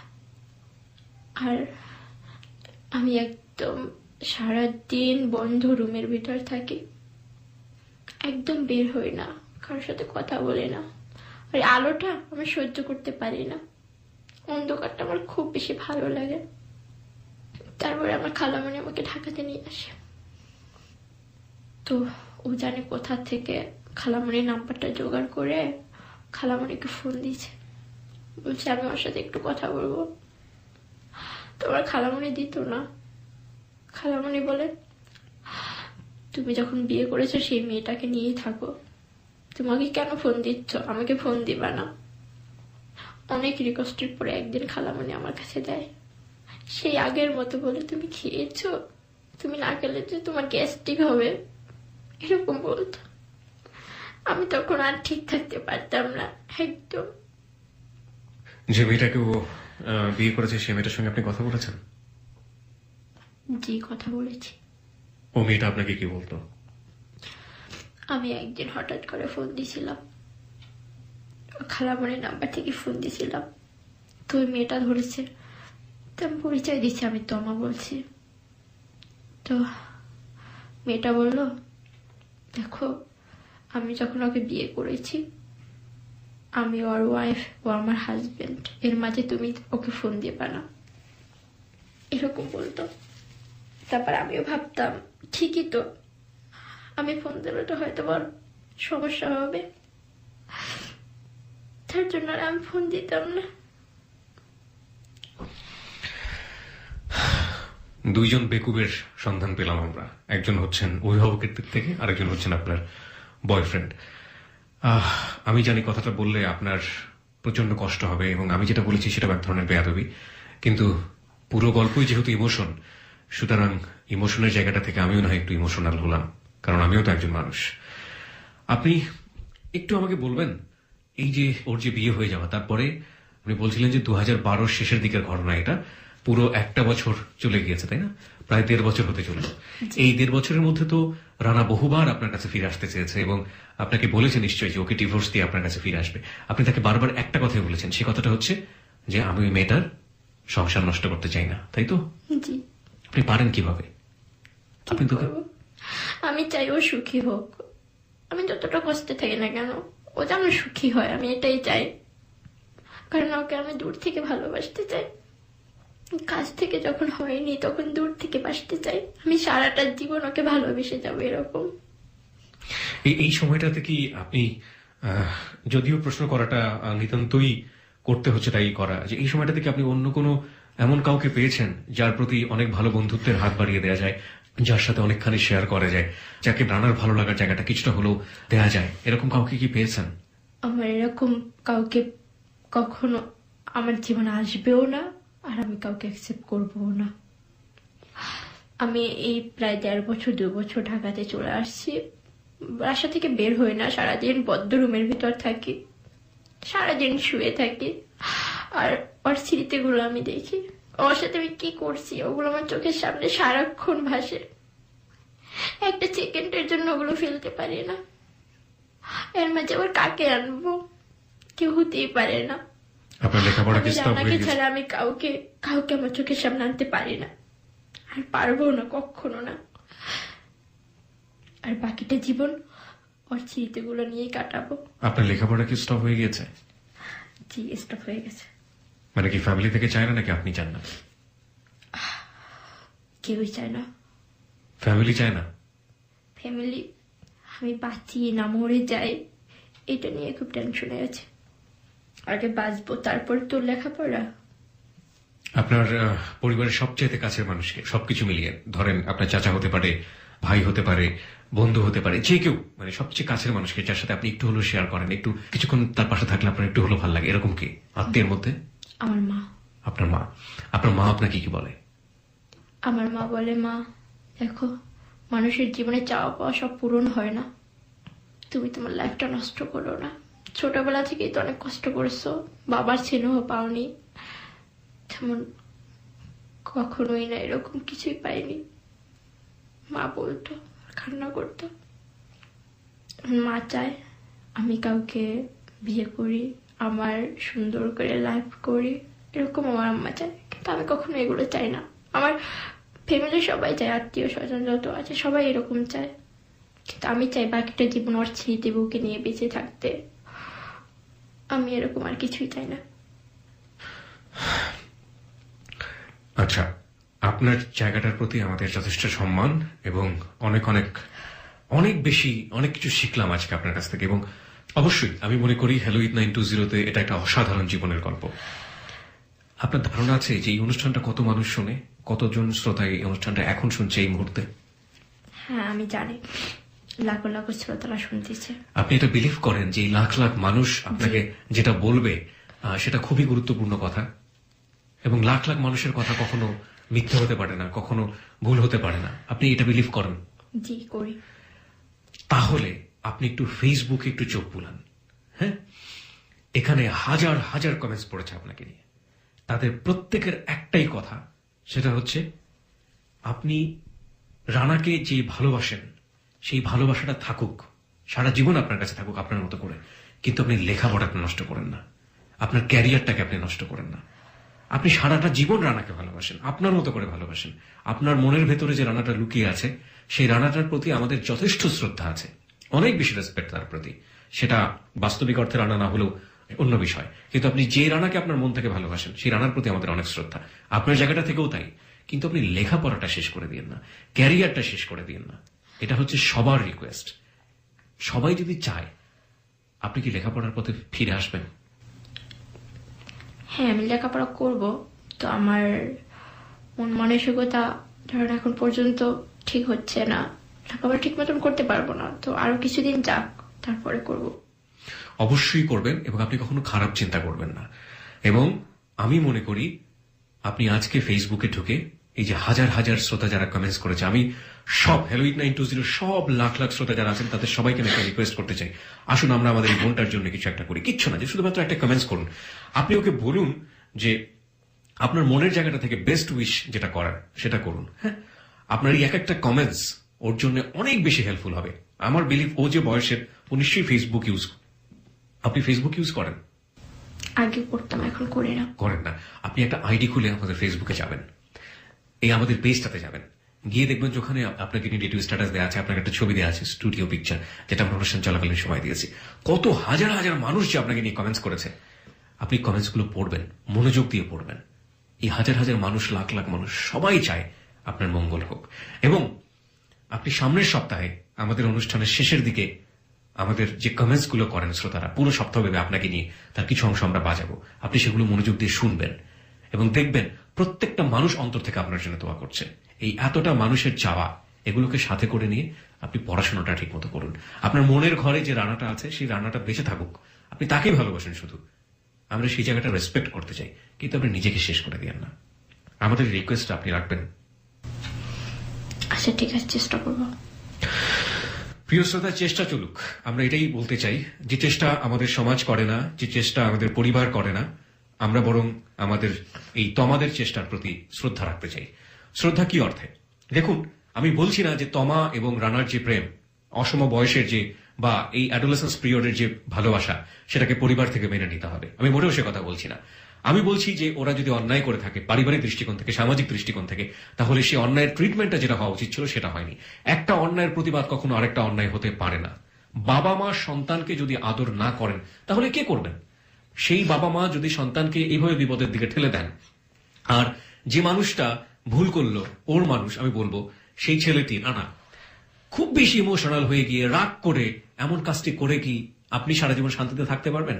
যে মানুষটিকে আপনি নিয়ে এসছেন সেই মানুষটিকে কি আপনি সারা জীবন শান্তিতে রাখতে পারবেন? তাহলে শুধুমাত্র বাবার প্রতি রাগ করে কেন ওকে শাস্তিটা দেওয়া হলো? ওর তো কোনো অপরাধ ছিল না। তো আপনাকে আসলে এসব কিছু বলার নেই, কারণ আপনার জায়গা থেকে আপনি শাস্তি পেয়ে যাচ্ছেন প্রতি মুহূর্তে। কিন্তু আমাদের শুধু বলার কথা হচ্ছে এই মেয়েটির জন্য। ও যা করেছে ওর জীবন দশায়, সেটা ভুল করেছে না শুদ্ধ করেছে, সেটা জাজমেন্ট অবশ্যই প্রয়োজনীয়। অনেক ভুল পাওয়া যাবে, অনেক ভালো কিছু করেছে সেটাও পাওয়া যাবে। কোনোভাবেই একটা মানুষকে ভালোবেসে সুইসাইড করতে যাওয়াটা কোনোভাবেই সমর্থনযোগ্য না, কোনোভাবেই সমর্থনযোগ্য না। এটা এটা এটা বোকারা করে, এবং যারা জীবনের মূল্য দিতে জানে না তাদের আসলে ভালোবাসার কোনো যোগ্যতাই নেই। হ্যাঁ, ও যে কাজটা করেছে সেটা ভুল ছিল, অন্যায় ছিল, কিন্তু ও ভালোবাসার প্রতি শেষ পর্যন্ত বিশ্বস্ত থেকেছে। জীবনে বেঁচে থাকলে একটা মানুষের জন্য বেঁচে থাকবো, স্টিল সে বিশ্বস্ত আছে। ওর জীবনের একটা পার্টকে আমি ব্যক্তিগত জায়গা থেকে অনেক বেশি রেসপেক্ট করি, সেটা হচ্ছে ও যে বয়সে আছে সে বয়সে ভুল করা মানায়। ও পারতো রানাকে বলতে, ওকে ছেড়ে দিয়ে আমার কাছে ফিরে এসো। যে মানুষটির জন্য জীবনে এত বড় রিস্ক নিল, মরে যাবে তার জন্য, সেই মানুষটাকে এই কথাটা বলা কোনো ব্যাপারই ছিল না, কারণ ওর বয়স, জ্বলন্ত বয়স। কিন্তু ও বলেনি। আমরা 35 থেকে 40 বছরের বুড়োরা অনেক সময় ভুল করে আমাদের হাঁটু সমান বয়সে একটা মেয়েকে বিয়ে করতে যাই, এবং অত্যন্ত হাস্যকর হলেও সত্য এই বিলিফটা নিয়ে, যাদের হাতে সময় থাকে না ঠিক মতো সময় দেওয়ার মতো ঘরে, হ্যাঁ, যে ওকে বিয়ে করে ওকে ভালোবাসলে ও ঠিক হয়ে যাবে। হ্যাঁ, তারাও কখনো এইভাবে চিন্তা করে কিনা জীবনে আমার যথেষ্ট সন্দেহ আছে। কিন্তু 19 বছরের মেয়েটি চিন্তা করেছে যে ও ভালো থাকুক, ও বিয়ে করেছে, ওই মেয়ের তো কোনো দোষ নেই, ও সংসারটা নষ্ট করে কি হবে। এই জায়গাটা থেকে আমরা ওকে